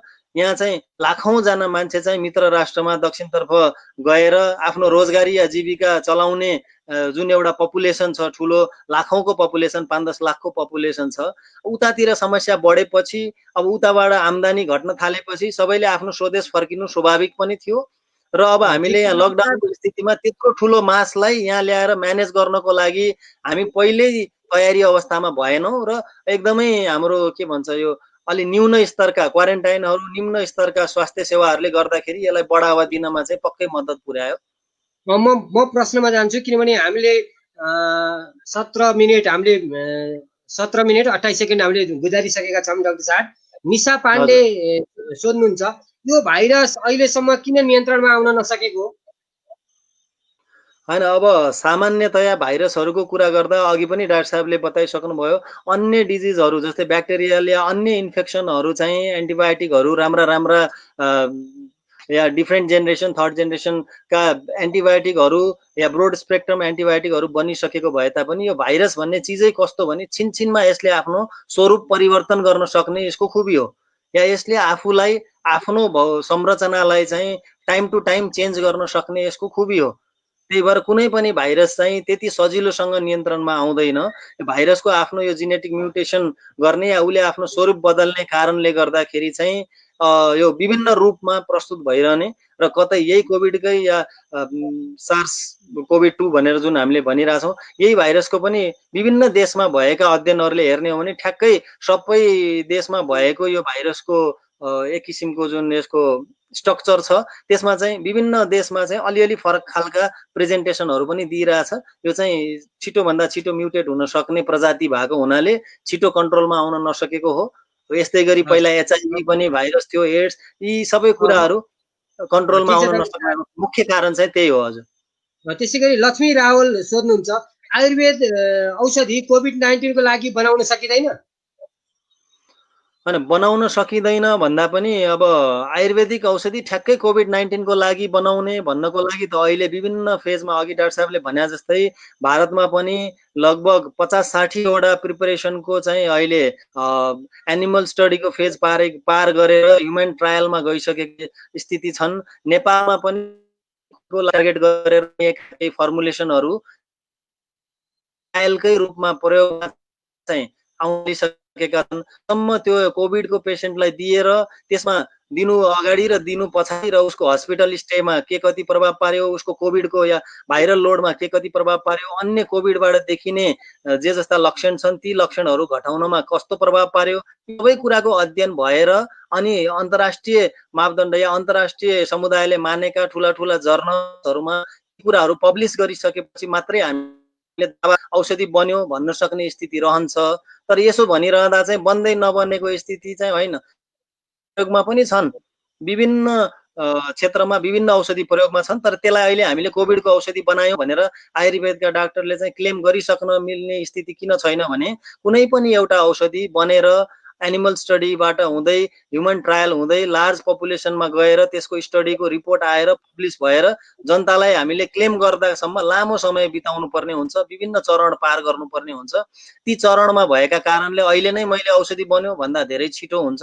तर पक्कै पनि विभिन्न क्षेत्रबाट आयुर्वेदका औषधिहरूले चाहिँ फाइदा दिइरहेछन्। औषधि नै छैन भन्न खोजेको होइन, तर औषधि भयो भनेर क्लेम पनि गर्न मिल्ने स्थिति होइन। म अर्को प्रश्नमा गएँ डाक्टर साहब। प्रतीक्षा खड्का सोध्नुहुन्छ, आयुर्वेदलाई एउटा वेद भन्छन्, त्यसमा यसको बारेमा लेखिएको छैन?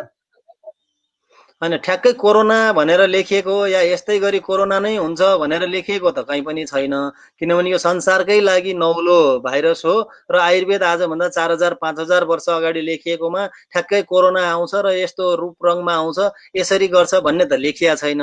तर लेखिया छैन भन्दैमा चाहिँ आयुर्वेदले के भनेको छ भन्दा विभिन्न संक्रामक रोगहरू हुन्छन्, विभिन्न संक्रामक रोगहरू चाहिँ यस्ता यस्ता कारणबाट फैलिन्छन् र संक्रामक रोगहरूको रोकथामको उपाय भनेकै एक आपसको सम्पर्कमा नहुने, एक आपसको संसर्गभन्दा टाढा रहने, उसले लगाउने खाने भाँडाकुटी, उसले लगाउने कपडा, उसले सोध्ने ओछ्यान आदि इत्यादिबाट टाढा बस्ने जस्ता कुराहरू त हजारौं वर्ष अगाडि पनि लेखिएका छन्। तर कोरोना नै भनेर नलेखिए पनि कुनै पनि संक्रमक रोगको लागि आयुर्वेदले के भन्छ त भन्दाखेरि आयुर्वेदले एउटा आयुर्वेदको सामान्य सिद्धान्त भनेकै आयुर्वेद भन्ने साइन्स यो धरतीमा आउनुको पछाडि मुख्य कारण भनेकै अब संस्कृतकै श्लोकमा भन्नुपर्दा या आयुर्वेदकै शास्त्रीय भाषामा भन्नुपर्दा स्वास्थ्यस्य स्वास्थ्य रक्षणम आतुरस्य विकार प्रशमनम च भन्छ।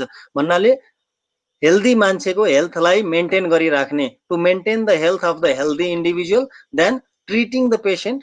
जो कोही डिजिज पेसेन्ट छ या कसैलाई इल भयो या कोही सिकनेस आयो भने त्यसलाई चाहिँ उपचार गर्ने पद्धति हो भनेर आयुर्वेदलाई वर्णन गरिएको छ भने यस्ता संक्रामक रोगहरूबाट बच्नको लागि आफ्नो खानपिन आहार विहार या आफ्नो चालचलन यस्तो हुनुपर्छ भनेर चाहिँ पक्कै पनि वर्णन छ। हजुर, त्यसै गरी सुजिना पोखरेल सोध्नुहुन्छ, शारीरिक मानसिक रूपले तन्दुरुस्त रहन आयुर्वेदका के औषधि खाने होला? अब औषधि खाएर तन्दुरुस्त रहने भन्दा पनि अहिले मैले भन्दै यही कुरा फेरि प्रश्नमा पनि आइहाल्यो। औषधि खाएर तन्दुरुस्ती भनेर हामीले सोच्नु भन्दा पनि हामीले चाहिँ आहार, हामीले खाने भोजन, हामीले जिउने जीवन नै हामीले औषधिमय हुनुपर्छ या हामीले मेरो शरीरलाई के गर्दा फाइदा हुन्छ, कस्ता खानेकुराले चाहिँ मान्छेको शरीरलाई फाइदा गर्छ, कस्तो रहनसहनले फाइदा गर्छ, ती कुराहरू अहिले यो कोभिड आएपछि धेरै चर्चा परिचर्चा भए। विगतमा पनि हामी जानकार नै थियौँ, तर अहिले कोभिडको यो 4-5 महिना 6 महिनाको लकडाउनको बसाइले अझै धेरै जानकार भयौँ। हामीले फलो नगरेको मात्रै हो। एउटा सानो भन्दा सानो बच्चाले पनि बुझ्ने कुरा के भइसक्यो भने समयमा उठ्ने, बिहानमा केही आधा घन्टा 1 घन्टाको समय चाहिँ आफूलाई इच्छा लागेको व्यायाम, चाहे त्यो योग होस्, प्राणायाम होस् या फिजिकल जगिङ होस्, रनिङ होस् या कुनै जिममा गएर पसिना बगाउने कुरा होस् या कुनै पनि टाइपको पिटी खेल्ने होस्, कुनै पनि किसिमको व्यायाम जरुरी रहेछ। दैनिक रूपमा हामीले नुहाइ धुवाइ सफा सुग्घर हुनुपर्ने जरुरी रहेछ र मुख्यतया चाहिँ स्वस्थ रहनको लागि भोजन चाहिँ सबैभन्दा महत्त्वपूर्ण कुरा हो। किनभने हाम्रो शरीर रूपी यो यन्त्र भनौँ या हाम्रो यो ह्युमन बडी चल्ने भनेकै हाम्रो बाहिरबाट हामीले सप्लाई गरेको फुडबाट हो।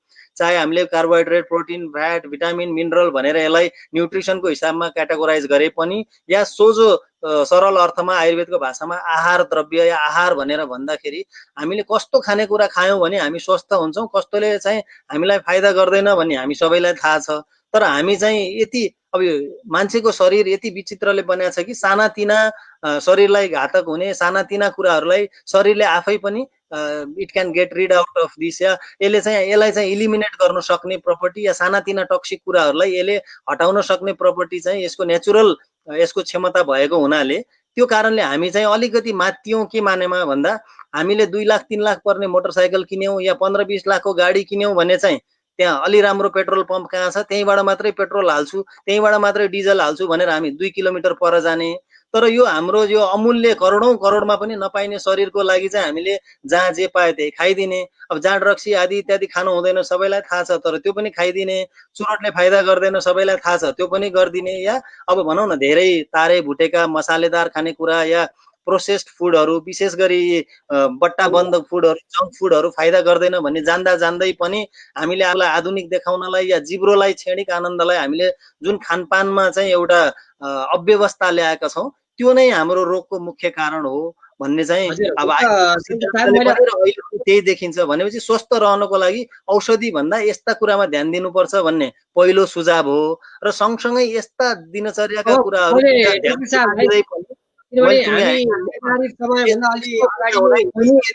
जेनरल हेल्थ इम्प्रुभ गर्नलाई चाहिँ केही औषधि भन्यो भने चाहिँ सामान्यतया एउटा त चिकित्सकको सल्लाह अनुसार नै लिनुपर्छ यस्ता औषधिहरू। तर अश्वगन्धा जस्ता जडीबुटीहरू या अहिले जुन बजारमा गुडुची भनेर जुन निकै प्रचलनमा छ यस्ता जडीबुटीहरू उचित मात्रामा एउटा योग्य विशेषज्ञको सल्लाह, आयुर्वेद चिकित्सा परिषदमा दर्ता भएका हजारौं हाम्रा आयुर्वेद चिकित्सक साथीहरू हुनुहुन्छ फिल्डमा, उहाँहरूसँग सुझाव लिएर यस्ता जडीबुटीको सेवनले पनि पक्कै हेल्थलाई इम्प्रुभ गर्नलाई मद्दत गर्छ।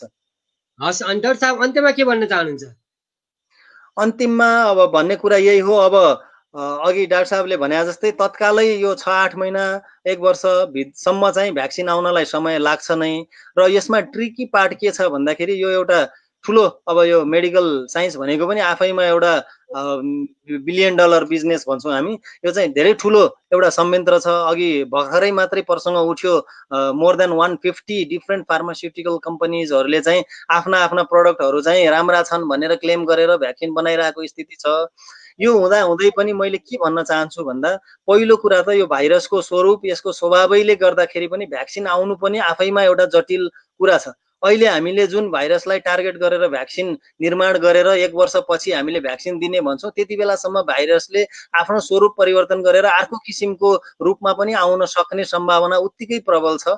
भनेपछि हामी 100% भ्याक्सिनमै मात्रै पनि रिलाइ हुन सक्दैनौँ। तर केही नहुनु भन्दा भ्याक्सिनेसन आउनु चाहिँ एउटा पोजिटिभ साइन हुन सक्छ। तर यसो भनिरहँदाखेरि चाहिँ मुख्य कुरा के हो भने आफ्नो आहार विहार, जीवनशैली कस्तो हुनुपर्ने, मेरो रहनसहन कस्तो हुनुपर्ने। अहिले कमसेकम कोरोनाको कारणले मान्छेलाई मरिन्छ भन्ने त सबैलाई थाहा थियो। जन्मेपछि मरिन्छ, केही फरक पर्दैन, ढिलो चाँडो मर्ने त हो भनेर हामी नेपालीले चाहिँ केही कुरालाई पनि सिरियस नलिएर हाम्रो हेल्थप्रति चाहिँ सजग नहुने बानी हामी सबैको, चाहे शिक्षित भनौँ अशिक्षित, सबैको चाहिँ एउटै बानी थियो। कोरोनाले गर्दा अलिकति आफ्नो स्वास्थ्यप्रति चाहिँ सजग हुनु पर्दो रहेछ भन्ने एउटा जनचेतना त जागेको छ। तर यो चाहिँ अहिले यो कोरोनाको अवधिमा मात्रै नरहोस् कि कोरोना बिस्तारै निर्मूल भएर गए तापनि अहिले हामीले जे जसरी आफ्नो शरीरलाई केन्द्रबिन्दुमा राखेर आफ्नो शारीरिक स्वास्थ्यलाई जसरी केन्द्रबिन्दुमा राखेका छौँ, यस्तै गरी भविष्यमा पनि कोरोना गए तापनि यस्ता रोगहरू त भविष्यमा जति पनि आउन सक्छन्। आफ्नो शरीर नै मुख्य कुरा हो। शरीरको स्वास्थ्य भन्दा ठुलो कुरा केही छैन भनेर आफ्नो खानपिन, आहार विहार र विशेष गरी विचार पनि, मानसिक स्वास्थ्य पनि उत्तिकै महत्त्वपूर्ण छ। हामी सकारात्मक चिन्तन गर्ने, योग ध्यान जस्ता कुराहरू गर्ने, यस्ता कुराहरूले हाम्रो दिनचर्याको हिस्सा, हाम्रो दैनन्दिन लाइफस्टाइलको हिस्सा बनाउनु पर्छ र हामी एउटा स्वस्थ समाजको रूपमा हामी स्वस्थ सुखी भएर बाँच्नु पर्छ भन्ने नै अन्तिममा सबैजनालाई सुझाव हो। र अन्तिममा यहाँले दिनुभयो, यहाँलाई धन्यवाद। अरू केही प्रसङ्ग भएमा म फेरि अझै पनि जोडिएकै छु। अहिलेलाई धन्यवाद। हस्, नमस्कार। मैले यहाँलाई बिदा गरेँ डाक्टर साहब। हस्, धन्यवाद हजुर। आदरणीय साथीहरू, अब हामी डाक्टर सुरेश आचार्य जो वरिष्ठ पत्रकार हुनुहुन्छ उहाँसँग संवाद गर्नेछौँ। सुरेशजी, कार्यक्रममा स्वागत छ। नमस्कार। नमस्कार। सुरेशजी, लकडाउन भयो, अब एकजना कलमजीवी पत्रकार, प्राध्यापक, पढाउनु काम पनि बन्द भएको छ, पत्रकारितालाई कसरी अगाडि बढाइराख्नु भएको छ, आफ्नै कुराबाट सुरु गरौँ न। यहाँका जीवन कसरी बितिरहेका छन्? म त सरकारको आज्ञाकारी नागरिक भएर बसेको छु। सरकारले लकडाउन घोषणा गरिदियो, म लकडाउनमा बसेँ। अलिकति लुज डाउन गर्यो लकडाउनलाई, त्यसपछि अलिअलि 2-4वटा मिटिङहरूमा सहभागी हुन निस्केँ। अब निषेधाज्ञा जारी गरेको छ, घरै बसिरहेको छु। अब पत्रकारिताको हिसाबले अब अहिले केही महिना 2 महिनादेखि मेरो नेपाल टेलिभिजनको प्रोग्राम पनि रोकेको छ, त्यो पनि राज्य संस्थाबाटै। कलेजका क्लासहरू चाहिँ जुमबाटै हामीले क्लास लिइराखेका छौँ। कलेजको क्लास चाहिँ चलिरहेको छ, तर मोबिलिटी अलमोस्ट बन्द छ। घरभन्दा बाहिर जाने काम चाहिँ गरिया छैन। त्यसै गरी अब म सोझै प्रश्नमा नै गएँ। भावना अर्याल सोध्नुहुन्छ, ठुला मिडिया हाउस पनि बन्द हुन लागे भन्छन्, तपाईँको के छ? अब मेरो त मिडिया छैन होइन, त्यसैले म त मिडियामा अरूको मिडियामा काम गर्ने मान्छे हुँ। ठुला मिडिया हाउस बन्द भइहाले भन्ने कुरा मलाई लाग्दैन होइन। ठुला मिडिया हाउसले केही आफ्ना एक्स्ट्रा पब्लिकेसनहरू चाहिँ बन्द गरेको देखिन्छ। अब यो दुईटै कुरो छ, एउटा कोरोना कारण हो कि यो चाहिँ यसलाई देखाउने माध्यम बनाइयो भन्ने मात्रै हो, होइन भने ठुला मिडिया नेपाली पत्रकारिताले ठुलो चुनौती चाहिँ बेहोरेको छ। अब ठुला मिडियाहरूले अब जुन अव्यवस्थित ढङ्गबाट जनशक्तिको प्रयोग गर्दै गएको थियो, अहिले आफ्नो साइजमा म्यानेज गर्ने कुराहरूलाई अवसरको रूपमा यो कोरोनालाई लिइराखेको छ। यद्यपि यो गलत हो, किनभने मान्छे एउटा सङ्कटमा परेको बेला हिजो 10औं वर्ष 15औं वर्ष 20औं वर्ष काम गरेको उसको आफ्नो सहकर्मीलाई चाहिँ यो कारणले गर्दा चाहिँ तिमी बस भनेर कसैलाई सेवाबाट हटाउने, कसैलाई फोर्स लिभमा राख्ने, कसैको पारिश्रमिक कटौती गरिदिने, जे काम भइरहेका छन् नि यो फेयरली भइरहेका छैनन्।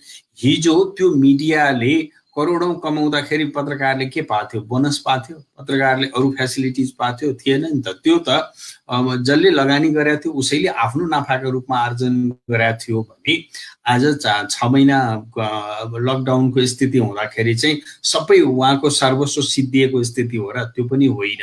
त्यसो भएको हुनाले यो स्थितिबाट हामी यो कोरोनालाई कारण होइन न्यू बनाइराखेका छौँ र मलाई लाग्दैन ठुला मिडियाहरू चाहिँ बन्द हुन्छन्। तर म अहिले पछिल्लो समय नेपाल पत्रकार महासङ्घको रिपोर्ट हेर्दै थिएँ, नेपालका 600 वटा सञ्चार माध्यम चाहिँ बन्द भएका छन्, साना ठुला गरेर। त्यसमध्ये 398 वटा चाहिँ 54 जिल्लामा रहेका पत्रिकाहरू बन्द भए भनेर आइरहेका छ। त्यो बन्द हुनुपर्ने कारण छ, किनभने प्रिन्टिङ प्रेस बन्द हुन्छ। प्रिन्टिङ प्रेस बन्द भएपछि पत्र पत्रिका बन्द हुन्छ, स्वाभाविक छ होइन। त्यसबाहेक अब केही रेडियोहरू बन्द हुने स्थिति छन्, उनीहरू यसै पनि राम्रोसँग चल्न नसके अवस्था थियो। त्यसमाथि लकडाउन हुँदाखेरि उनीहरूले राम्रोसँग काम गर्न पनि पाएनन्, उनीहरूको रिसोर्स झन् कमजोर भएर गयो र अरू। तर एउटा कुरा के हो भने मिडिया हाउस आफैमा पनि आर्थिक सङ्कटबाट त अगाडि बढ्दैछ, तर त्यसको अर्थ यो जुन प्रश्नकर्ताले गर्नुभएको प्रश्न हो, ठुला मिडियाहरू चाहिँ अहिले बन्द भए होइन, बन्द सङ्कट छ भन्ने न्युमा श्रमजीवी पत्रकारहरूमाथि अन्याय गर्ने काम चाहिँ प्रारम्भ भएको छ। हजुर, त्यसै गरी शिव मात्रै लेख्नु भएको छ उहाँले, पत्रकारहरू कसरी रिपोर्टिङ गरिरहेका छन्, उनीहरूलाई के व्यवस्था गरिएको छ तपाईँलाई थाहा छ भन्नुहुन्छ? पत्रकारहरूले रिपोर्टिङ कसरी गरिरहेका छन्, दुईटै कुरा छ। उहाँहरू कतिपय साथीहरू फिल्डमै खटेर गरिराख्नु भएको छ। टेलिभिजन पत्रकारिता फिल्डमा जानुपर्ने हुन्छ, भिजुअल चाहिन्छ, उहाँहरू त्यही ढङ्गबाट गर्नुभएको छ। अनलाइन पत्रकारिता गर्ने साथीहरूले जसले टेलिभिजनको सेगमेन्ट राख्नु भएको छैन, प्रिन्टको मात्रै सेगमेन्टहरू छ भनेको लेटरमा अक्षरहरू मात्रै प्रयोग गर्नुहुन्छ, उहाँहरूले घरबाटै गरिराख्नु भएको छ। अब कतिपय साथीहरूले काम गर्न नपाउने अवस्था नै सिर्जना भयो, मैले अघि भनिसकेँ, उहाँहरू फोर्स लिभमा हुनुहुन्छ होइन। अब अर्को चाहिँ टेलिभिजनहरूले धेरै जसो हामी सबैले हेरिराखेका छौँ भर्चुअल टक सो चलाइराख्नु भएको छ, किनभने गेस्टलाई स्टुडियोमा लगेर काम गर्ने अवस्था छैन। यद्यपि उहाँहरू चाहिँ आफू स्टुडियोमा पुग्नु भएको छ, आफ्नो कार्यालयमा पुग्नु भएको छ। त्यसैले दुईटै कुराहरू छ, एउटा चाहिँ घरमै बसेर काम गर्ने पनि छ केही, र कतिपय चाहिँ फिल्ड रिपोर्टिङ गर्नुपर्ने साथीहरू फिल्डमा हुनुहुन्छ। त्यो कारणले गर्दाखेरि नेपालमा 71 जना पत्रकारहरू कोभिडबाट सङ्क्रमित भइसक्नु भएको छ पछिल्लो डेटा अनुसार होइन। यो भदौ 12 गतेको डेटा हो मैले भनिराखेको। त्यसो भए हुनाले अब यो सबै जुन जहाँ जस्तो परिस्थिति छ त्यही अनुसार काम गर्नु भएको छ। त्यसै गरी रामकृष्ण शाह सोध्नुहुन्छ, सुरेश दाई भनेर तपाईँलाई सम्बोधनै गर्नुभएको छ। अहिले सरकार रामकृष्ण शाह, सुरेश दाई धेरै पत्रकारको जागिर गएको छ, यसबाट कसरी जोगाउन सकिन्छ? जोगाउने कुरा चाहिँ कस्तो हो भने, जागिर जाने एउटा त मैले भने राज्यले पनि कतिपय स्ट्रेन्जरहरू जसलाई चाहिँ जिल्लामा रिपोर्टिङ गर्ने दायित्व सरकारी मिडियामा दिएको थियो, उसका रिपोर्टहरू प्रयोग नगरेर त्यसै पनि उसको आम्दानीको स्रोतलाई कटौती गरिदिएको छ। अब जोगाउने भन्ने कुरा चाहिँ के हुन्छ भने, म कहिलेकाहीँ पत्रकार महासङ्घबाट सुन्छु राज्यले मिडियालाई संरक्षण गर्नुपर्छ भनेर। राज्यले मिडियालाई संरक्षण गर्ने होइन, मिडिया बाँच्ने आधार खडा गरिदिनुपर्छ भन्ने ठान्छु म। राज्यसँग जुन रिसोर्सेस छ, उसले विज्ञापन दिन सक्छ, उसले उत्पादनका साधनमा अनुदान दिन सक्छ, त्यस्ता कुराहरू चाहिँ बाट संरक्षण हुन सक्छ। निजी क्षेत्रमा चलेको मिडियालाई राज्यले संरक्षण खोज्नु भनेको हामीले आफ्नो प्रेस स्वतन्त्रता गुमाउनु हो। राज्यले आफ्नो लगानी गरिसकेपछि त्यसबाट आउटपुट पनि खोज्न सक्छ, त्यो स्थितिमा हामीले प्रेस स्वतन्त्रतासँग कम्प्रोमाइज गर्नुपर्ने हुन सक्छ। र जहाँसम्म निजी मिडियाको कुरा छ, निजी क्षेत्रको मिडियाको कुरा छ, निजी क्षेत्रको मिडियालाई चाहिँ मैले अघि पनि भने, हिजो स्वाभाविक स्थितिमा हिजो जुन ढङ्गबाट उहाँहरूले आम्दानी गरिराख्नु भएको थियो, आम्दानी नगर्नेहरूको हकमा घटेर गयो होला। उहाँहरूले आफ्नो ट्रान्सपरेन्सी त राख्नु पर्यो नि, आफ्नो ट्रान्ज्याक्सनको, आफ्नो आर्थिक कारोबारको पारदर्शिता चाहिँ नराख्ने, अनि म घाटामा छु भनेर रुँदै हिँड्ने। नेपालको पत्रकारितामा एउटा भनाइ छ कि पत्रकार मोटाउँदै जान्छ, सम्पादक मोटाउँदै जान्छ, प्रकाशक मोटाउँदै जान्छ, कम्पनी चाहिँ दुब्लाउँदै गइराखेको छ। किन भन्दाखेरि त्यसको जुन फाइदा छ त्यो चाहिँ इन्स्टिट्युसनमा लगानी भइरहेको छैन, त्यो कारणले छ। त्यसैले हामीले, म प्रश्नकर्ता मित्रलाई भन्छु, यदि म श्रमजीवी पत्रकार हुँ भने नेपालमा श्रमजीवी पत्रकार सम्बन्धी कानुन छ। यो कानुन कार्यान्वयनका लागि 51 सालदेखि आज 77 साल हुँदा 26 वर्ष भयो।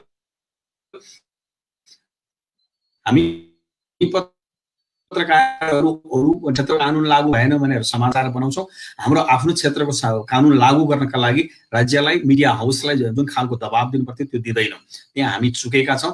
त्यसलाई चाहिँ अब यो सङ्कट हामीले बेहोरिसकेपछि सबै साथीहरू चाहिँ त्यो बाटोमा लाग्नुपर्छ। त्यसै गरी अस्मिता श्रेष्ठ सोध्नुहुन्छ, देशको अहिलेको कोभिडको पछिल्लो अवस्था कस्तो छ बताइदिनुहोस् न भन्नुहुन्छ। कोभिडको अवस्थाको विषय त डाक्टर साहबहरूले बताउनु भयो होइन। त्यसो भएर म यो विषयमा डेटा हरेक दिन स्वास्थ्य मन्त्रालयले दिइराखेको छ। तर के चाहिँ मैले अब अघि डाक्टर साहबहरूले टेक्निकल कुरा गर्नुभयो, मेडिकल कुरा गर्नुभयो, मलाई लागिराखेको एउटा कुरा के हो भने, राज्यले जुन ढङ्गबाट व्यवस्थापन गर्नु पर्थ्यो कोभिडको प्रारम्भ हुँदै गर्दाखेरि त्यो व्यवस्थापन गरेन। यसलाई हेलचेक्राइ गरियो, एकजनालाई मर्न दिइँदैन भनेर प्रधानमन्त्रीले संसदमा औँलो ठडाएर बोल्ने, कोही भोको मर्दैन भनेर नीति कार्यक्रममा नारा लगाएर बस्ने। आज हेर्नुहोस्, यो आफ्नै मुलुकमा केही गर्न पाइन्छ कि, आफ्नै मुलुकमा खाएर बस्न पाइन्छ कि भनेर विदेशबाट फर्किएका, खास गरी भारतबाट फर्किएका मानिसहरू भारतमा अहिले त्यत्रो सङ्क्रमण बढिराखेका बेला फेरि भारत फर्किने लर्को सुरु भएको छ। यो स्थितिमा राज्य गैर जिम्मेवारबाट प्रस्तुत भयो। राज्यले यसलाई चाहिँ एउटा यो कात्रोमा कमिसन खाने भन्छ कि, कात्रोमा कमिसन, मान्छे मर्न लागेको छ, मान्छेको उपचारको व्यवस्था हुन सकेका छैन, राज्य सरकारमा रहेका मानिसहरू चाहिँ काम आउँछ भनेर गलत ढङ्गबाट काम गरिराखेका छन्। तपाईँले एउटा सानो उदाहरण हेर्नुहोस्, एउटा त्यो रेमडेसिभिर भन्ने औषधि ल्याउनका लागि एउटा मान्छेले सामान्य जस्तो 4000 आइसी पर्ने एक भाइलको मान्छेले 40,000, 50,000, 80,000 हालेर उपचार गर्नुपर्ने स्थितिबाट गुज्रिराखेको छ। राज्य त्यो निर्णय गर्छ, तर ल्याउने कुरामा चाहिँ टेन्डर गर्ने कि के गर्ने कि, मान्छेलाई पहिला बचाउने दायित्व पुरा गर्नुहोस् न। तपाईँ 1.5 महिनाभित्रमा 10 अरब खर्च गर्ने भनेर नागरिकलाई बताउने, तर त्यो नागरिकलाई बचाउनका लागि के गर्यो राज्यले भन्यो भने त्यसको खासै जवाफ छैन, खासै व्यवस्थापन त्यो देखिँदैन। र अर्को एउटा सानो कुरा डाक्टर साहबहरूले विचार गर्नुभयो होला, सबै हस्पिटललाई कोभिड हस्पिटल बनाएर अरू रोग लागेका मानिसहरूले पनि उपचार नपाउने स्थिति गरिदिएको छ राज्यले। कोभिड हस्पिटललाई स्पेसिफाई गरेर त्यहाँ पहिला फेज 1, 2, 3 फेज राखिदियो। हरेक चाहिँ कोभिडका लागि उपचार गराउन हिँड्ने हस्पिटल, अहिले त सरकारले के भन्यो, हरेक निजी अस्पतालले यति % बेड चाहिँ कोभिडलाई छुट्यो भनेर निर्देशन गर्छ, त्यसरी चल्छ। आज हस्पिटल गयो भने कोभिड संक्रमण नभएको मान्छे संक्रमित भएर मर्ने अवस्था सिर्जना भइरहेको छ। त्यस भएको हुनाले मैले बुझेको चाहिँ राज्य गैर जिम्मेवार भएको छ र नागरिकले चाहिँ भगवान श्री पशुपतिनाथका कृपामा बाँच्नुपर्ने अवस्थामा छन्। हजुर, त्यसै गरी श्रीकृष्ण थापा सोध्नुहुन्छ, अहिले सरकारले ल्याएको बजेटले मिडियालाई कस्तो सहयोग गर्ने देख्नुहुन्छ? मैले अघि पनि भने मिडियालाई सहयोग गर्ने पोलिसी हुनुपर्छ, बजेट होइन भन्छु म, होइन। सरकारलाई यति राहत के अरे मिडियालाई राहत दिने कुरा माग गर्नु हुँदैन भन्छु म। स्वतन्त्र प्रेसको पक्षधर यदि म हुँ भने राज्यले मलाई चाहिँ पैसा दिनुपर्छ भनेर माग्ने होइन, राज्यले मलाई चाहिँ नीतिगत रूपमा सपोर्ट गर्नुपर्छ भन्ने मात्रै हो मेरो कुरो। अब लोक कल्याणकारी विज्ञापन भनेर राज्यले दिने गरेको छ, त्यसको दुरुपयोग आफ्नो ठाउँमा छ, त्यो व्याख्या गर्ने समय अहिले छैन। र म राज्यले पत्रकार, प्राय निजी क्षेत्रको पत्रकारलाई न पारिश्रमिक दिने हो, न उसको के अरे रिटायरमेन्ट पछिको बोनस दिने हो, केही पनि होइन, होइन। राज्यले एउटा प्रेस फ्रिडमको रक्षा गर्नु पर्यो, अर्को त्यो प्रेस फ्रिडम प्रयोग गरेर पत्रकारिता गरिराखेका मिडिया कर्मीहरूलाई चाहिँ सहज ढङ्गबाट पत्रकार हुने वातावरण, तपाईँ विज्ञापन नीति बनाइदिनु पर्यो कि विज्ञापन नीति बनिराख्दाखेरि पत्रकारहरूले ठिक ढङ्गमा त्यो विज्ञापन पाउने राइट हुनुपर्छ कि निगाह होइन। अहिले त निगाहमा पाउने जस्तो जुन अवस्था छ त्यसको अन्त्य हुनुपर्छ, त्यसकारण नीतिगत कुरामा चाहिँ जोड दिनुपर्छ। त्यसै गरी योगेश श्रेष्ठ सोध्नुहुन्छ, ओम्नीले ल्याएको सामान नक्कली भनेर सम्झौता रद्द गरियो, तर त्यही ओम्नीलाई फेरि पेड पनि गरियो भन्ने सुनिन्छ, यो के हो र यस्तो पनि हुन्छ भन्नुहुन्छ? मैले अघि नै भने नि, कात्रोमा कमिसन खाने काम सरकारले गरे हो, अरू केही होइन। त्यसै गरी बिजन राजा लेख्नुहुन्छ, यो कोभिड-19 महात्म्यमा स्थानीय सरकारको कार्य-मूल्याङ्कन कसरी गर्नुहुन्छ? प्रदेश, संघ, प्रदेश र स्थानीय निकायको भूमिका कस्तो देख्नुभयो? अब सुरुमा के गरिदियो भने सरकारले सबै कुरा केन्द्रले गर्छ भने जसरी गर्यो, सुरुदेखि नै स्थानीय तहलाई जिम्मेवार बनाउँदै लैजानु पर्थ्यो। त्यति बेला चाहिँ सबै राहत बाँड्ने कामसम्म गर, अरू उपचारका काम हामी नै गर्छौँ भने जस्तो ढङ्गबाट अलिकति आइसोलेसन सेन्टर बनाइदेऊ भन्ने बाहेक अरू आइसोलेसन पनि होइन, क्वारेन्टाइन सेन्टर बनाइदेऊ भनेर मात्रै गयो। अहिले पछिल्लो समय जब पहिलो लकडाउनलाई खुला गरिसकेपछि दोस्रो यो निषेधाज्ञा र लकडाउन गर्ने स्थितिमा आइपुग्दाखेरि मात्रै स्थानीय तहहरू अलि बढी सक्रिय भएर लागेका जस्ता देखिन्छन्। उनीहरूले गरेको जति मात्रै प्रयास र सङ्घीय सरकारले प्रारम्भिक चरणमा गरिदिन्थ्यो भनेदेखि यो अवस्था आउने नै थिएन। हामीले सुरुमा लकडाउन गर्नुपर्ने स्थिति थियो, सरकारले लकडाउन गरेर गलत गर्यो म भन्दिनँ, किनभनेदेखि आम नागरिकमा सरकारले आज बन्द गरिदिए हुन्थ्यो, भोलि बन्द गरिदिए हुन्थ्यो, किन यो बन्द गरिराखेका छैन भन्ने स्थितिमा थियौँ।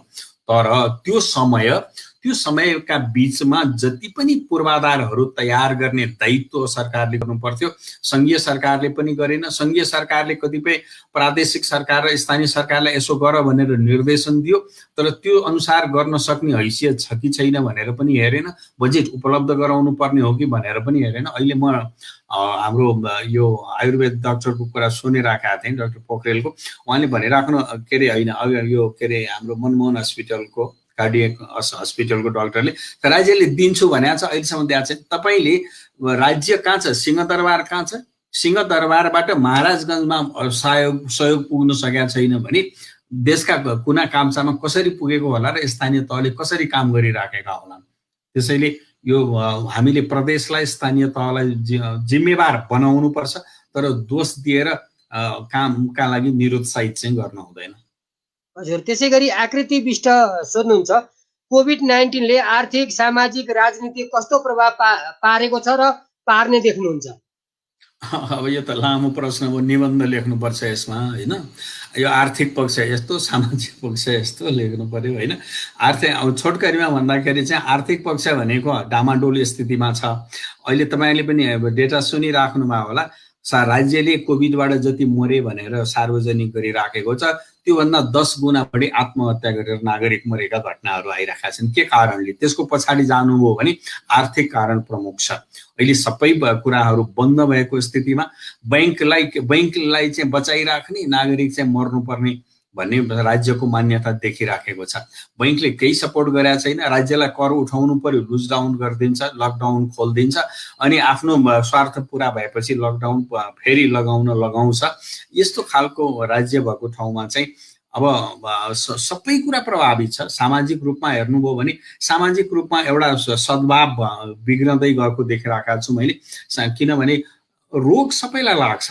यो कोरोना भनेको कोरोना लाग्नु भनेको अपराध होइन नि त। नागरिक एउटा व्यक्तिले, पीडित व्यक्तिले चाहिँ त्यो रोग लाग्दै गर्दाखेरि समाजबाट अलिकति घृणाको, अवहेलनाको दृष्टिले हेर्ने जुन सामाजिक मनोविज्ञान विकास भएको छ, यो चाहिँ बिल्कुल गलत भएको छ। सुरक्षित भएर तपाईले आफ्नो छिमेकीलाई, आफ्नो गाउँ बस्तीको मान्छेलाई उत्प्रेरित गर्नुपर्ने, बचाउनका लागि सहयोग गर्नुपर्नेमा चाहिँ डाक्टर जस्ता मान्छेहरू लगभग भर्चुअली रहेको स्थितिमा मिडियामा सार्वजनिक हुनुपर्ने स्थिति आयो। तपाईँले चितवन विश्वबन्धु बगाले डाक्टर गोके सुन्नुभयो, पढ्नुभयो भने यो सामाजिक सद्भाव खल्बलिने। अब सामाजिक अरू क्रियाकलाप भन्नुहुन्छ भने त सामाजिक क्रियाकलापहरू पनि पूर्ण रूपमा ठप्प छन्, कुनै पनि काम हुन सकिरहेका छैनन्। हजुर, त्यसै गरी अनमोल शर्मा लेख्नुहुन्छ, यहाँ पनि तपाईँलाई सुरेश दाई भनेर नै सम्बोधन गर्नुभएको छ। भ्रष्टाचार अनियमितता बाहिर आइरहेको छ, सम्बन्धित निकाय किन मौन होला भन्नुहुन्छ? सम्बन्धित निकाय छैन नि हामी कहाँ, त्यो कसले हेर्ने? तपाईले अख्तियार दुरुपयोग अनुसन्धान आयोगले हेर्छ भनेर मान्नुभयो भने त्यसलाई कसले बनाउँछ? त्यहाँ हुने पदाधिकारी, नियुक्त हुने पदाधिकारीहरूको कसले छान्छ, कसले छनौट गर्छ, कस्ता मान्छे पठाइन्छन्? अनि म त यो च्यालेन्जका साथ भन्छु, अख्तियार दुरुपयोग अनुसन्धान आयोगमा रहेका कर्मचारीहरू सबभन्दा भ्रष्ट छन्। उनीहरू भ्रष्टाचार गर्न सिकेका मान्छेहरू छन्, त्यहाँ पुगेर अझ बढी भ्रष्टाचारलाई बढावा दिइराखेका छन्। हामी भन्ने गर्छौँ नि, साना झिना मसिना काम देखाउने र ठुल्ठुलाहरूलाई जोगाउने र आफू बन्ने। अब तपाईँले सुन्नुभयो होला नि, यसभन्दा अगाडिको प्रमुख आयुक्त नियुक्त हुँदै गर्दाखेरि नेताहरूले 5-5 करोड 7-7 करोड बुझे भनेर हामीले पनि थाहा पाइरहेका कुरा हो। भने हामी कहाँ हाम्रो संरचना सबै भत्किएर गयो। हामीले हरेक संरचनालाई राजनीतिकरण गरेर गयौँ र यहाँ भ्रष्टाचारमाथि कारबाही हुने कुनै पनि छैन। प्रधानमन्त्रीले एउटा भ्रष्टाचार लाग्यो भनेर, भ्रष्टाचार गर्यो भनेर औँलो ठडाएको मन्त्रीको सिधै संरक्षण गर्छ, तर भ्रष्टाचार हुन दिन्न भनेर हरेक दिन घोषणा गरेर औँलो ठड्याउँछ। अनि तपाईले कसरी नियन्त्रण भएन भनेर चिन्ता गर्नुको केही पनि औचित्य नै छैन। हामीले संविधानमा राम्रो परिकल्पना गर्यौं, तर व्यवहारमा त्यसको व्यापक दुरुपयोग गरिरहेका छौं। त्यसैले हामीले मिडियाकर्मी भएकोले हामीले यो कुरा उठाउन छाड्नु हुँदैन, तर ठुलो हेरेर बस्ने, लेखेर चित्त बुझाउने भन्दा अर्को विकल्प हामीसँग छैन। हजुर, त्यसैगरी बद्रीनिधि घिमिरे सोध्नुहुन्छ, कोभिड-19 को यस्तो महामारीमा पनि सबै मिलेर युनिफाइड भई किन काम गर्न नसकेको होला? अब उहाँले कसलाई भन्नुभएको, पत्रकारलाई भन्नुभएको कि नेताहरूलाई भन्नुभएको कि सम्पूर्ण नेपालीलाई भन्नुभएको कि प्रश्न त्यति भएन। सबै मिल्ने भनेको रोगसँग प्रतिरोध गर्ने, रोगसँग लड्ने कुरामा मिल्ने हो भने हामीले जे प्रोटोकलहरू छन्, हामीले जे गर्नुपर्ने हो ती कुराहरू अपनाउनु पर्छ। अब मिल्ने, अब तपाईले मिल्ने नमिल्ने कुरा गर्न भयो भने त यही कोभिडको सङ्कट बढिराखेकै बेलामा सत्तारूढ पार्टीको खेल, सत्ता राजनीतिको खेल हामी सबैले देख्यौं। सत्ता जोगाउनका लागि कतिसम्म कस्ता कानुनी बचावटका कोसिसहरू गरिन्छन् त्यो पनि हामीले देखिराखेका छौं। अब राजनीतिक रूपमा एउटै दल, सत्तारूढ दल आफै मिल्न सकिराखेका छैन भने अरू दलले के गरे भनेर कसलाई प्रश्न गर्ने, होइन भने यो हामीले सबै मिलेर लड्नुपर्ने कुरा चाहिँ हो। उहाँले जे कुरा उठाइराख्नु भएको छ, जे कन्सर्न राखिराख्नु भएको छ, यो सबै मिलेर लड्नुपर्छ। तर लड्दै गर्दाखेरि हरेकको आफ्नो दायित्व हुन्छ, मिडियाको आफ्नो दायित्व हुन्छ, नागरिकको आफ्नो दायित्व हुन्छ, राज्यको आफ्नो दायित्व हुन्छ। हरेकले आफ्नो दायित्व ठिक ढङ्गमा निर्वाह गर्यो भने चाहिँ सम्भव छ। तर एकले अर्कालाई देखाएर चाहिँ त्यो यसलाई सामना गर्न त्यति सहज चाहिँ छैन। किनभने मैले डाक्टर साहबहरूको कुरा सुनिराखेको छु, यो त भाइरस हो, भाइरस भनेको इमिडिएटली आज छ भोलि समाप्त हुन्छ भन्ने कुरै होइन। जसरी उहाँहरूले सार्सको, एड्सको अथवा अरू रोगहरूको एक्जाम्पल दिनुभयो। तर के मात्रै हो भने हामी यो स्थितिबाट कतिन्जेलसम्म गुज्रिने, यो चाहिँ ठुलो चुनौती छ र यसका लागि हामीले सकभर यसलाई एकदम सामान्यकरण गरेर जाउँ भन्यो भने पनि जटिल खालका कम्प्लिकेसनहरू देखिराखेको छ। तपाईँले डाक्टर ध्रुव गैरीको कुरा सुन्नुभएको छ, तपाईँले डाक्टर ज्ञानेन्द्रमान सिंह कार्कीको कुरा सुन्नुभएको छ। त्यस कारणले डाक्टर आफै त्यसो भनिराखेको स्थितिमा यो सामान्य रोग हो भनेर हिँड्ने अवस्था पनि छैन। तर अब यो रोग यत्तिकै चल्दै जान्छ भने कतिन्जेल लकडाउनमा बस्ने, कतिन्जेल निषेधाज्ञा पालन गरेर बस्ने, उकुस मुकुसको अवस्था फेरि आउने स्थिति चाहिँ छ। त्यसै गरी प्रकाश वस्तीले प्रश्न सोध्नु भएको छ, उहाँले पनि तपाईँलाई सुरेश दाई नै भनेर सम्बोधन गर्नुभएको छ। मिडिया जोगाउन तपाईँको के सल्लाह छ दाई भन्नुभएको छ? मिडिया जोगाउनको लागि चाहिँ 2-4 कुराहरू विचार गर्नुपर्छ जस्तो लाग्छ। हामी एउटा लिमिटेड ह्युमन रिसोर्स जनशक्तिको आधारमा चल्नु पर्यो। त्यसो भने अब हिजो भइरहेका जनशक्तिलाई के गर्ने भन्ने कुरा चाहिँ उहाँहरूलाई वैकल्पिक बाटो देखाउन सक्नु पर्यो, नभए उहाँहरूलाई पनि सँगसँगै लिएर हिँड्न सक्नु पर्यो। र अर्को चाहिँ के हो भनेदेखि मिडियालाई अब बिस्तारै मिडियाको नेचर अनुसार मर्ज गर्दै जानुपर्छ भन्ने ठान्छु म। किनभनेदेखि हामीले चाहिने भन्दा बढी मिडिया चलाउँदैनौँ कि हाम्रो पहुँच, मिडियाको पहुँच, हाम्रो इकोनोमी अनि हाम्रो नम्बर अफ मिडिया हेऱ्यो भनेदेखि चाहिँ हाम्रो एकदम त्यो सेचुरेट भन्दा पनि एकदम ओभर सेचुरेटेड भएको स्थितिमा हामी गुज्रिरहेका छौँ। त्यसो भएको हुनाले आज इमिडिएट नहोला, तर भोलिका लागि सोच्नुपर्ने कुरा के हो भनेदेखि मिडिया मर्जिङमा, जसरी ब्याङ्कहरू मर्जिङमा गएर चाहिँ अलि स्ट्रङ भएर आइरहेका छ, त्यसै गरी त्योमा जानुपर्छ। त्यसो भन्दाखेरि कसैले यसलाई कसरी पनि व्याख्या गर्न सक्छन् भने यो त प्रेस फ्रिडम सङ्कुचन गर्ने कुरा भयो भन्ने पनि हुनसक्छ। तर त्यसो होइन, जो मिल्न सक्छ त्यो मिल्ने हो, मिल्न नसक्नेसँग गएर जबरजस्ती मिल भन्ने कुरा होइन। जो सर्भाइभ गर्न सक्दैन उसले सर्भाइभ गर्ने बाटो खोज्ने हो। र अर्को कुरा चाहिँ के हो भनेदेखि अब हामी यो प्रविधिको बढीभन्दा बढी प्रयोग गरेर मिडिया सञ्चालन गर्नु पर्यो। हामी जति पनि हार्डवेयरमा बढी गइरहेका छौँ, सफ्टवेयरबाट चाहिँ हामी चल्न सक्ने स्थिति जानु पर्यो। किनभने मिडिया ल्यान्डस्केप परिवर्तन भइराखेको छ कि हिजो एउटा थियो, एक ढङ्गबाट चल्थ्यो, अर्को ढङ्गबाट चल्यो, हामी अहिले एक ढङ्गबाट चलिराखेका छौँ। अब नयाँ ढङ्गबाट सोच्नुपर्छ भन्ने मलाई लाग्छ। हजुर, अब हामी लगभग कार्यक्रमको अन्त्यमा आएका छौँ। अन्त्यमा के भन्न चाहनुहुन्छ?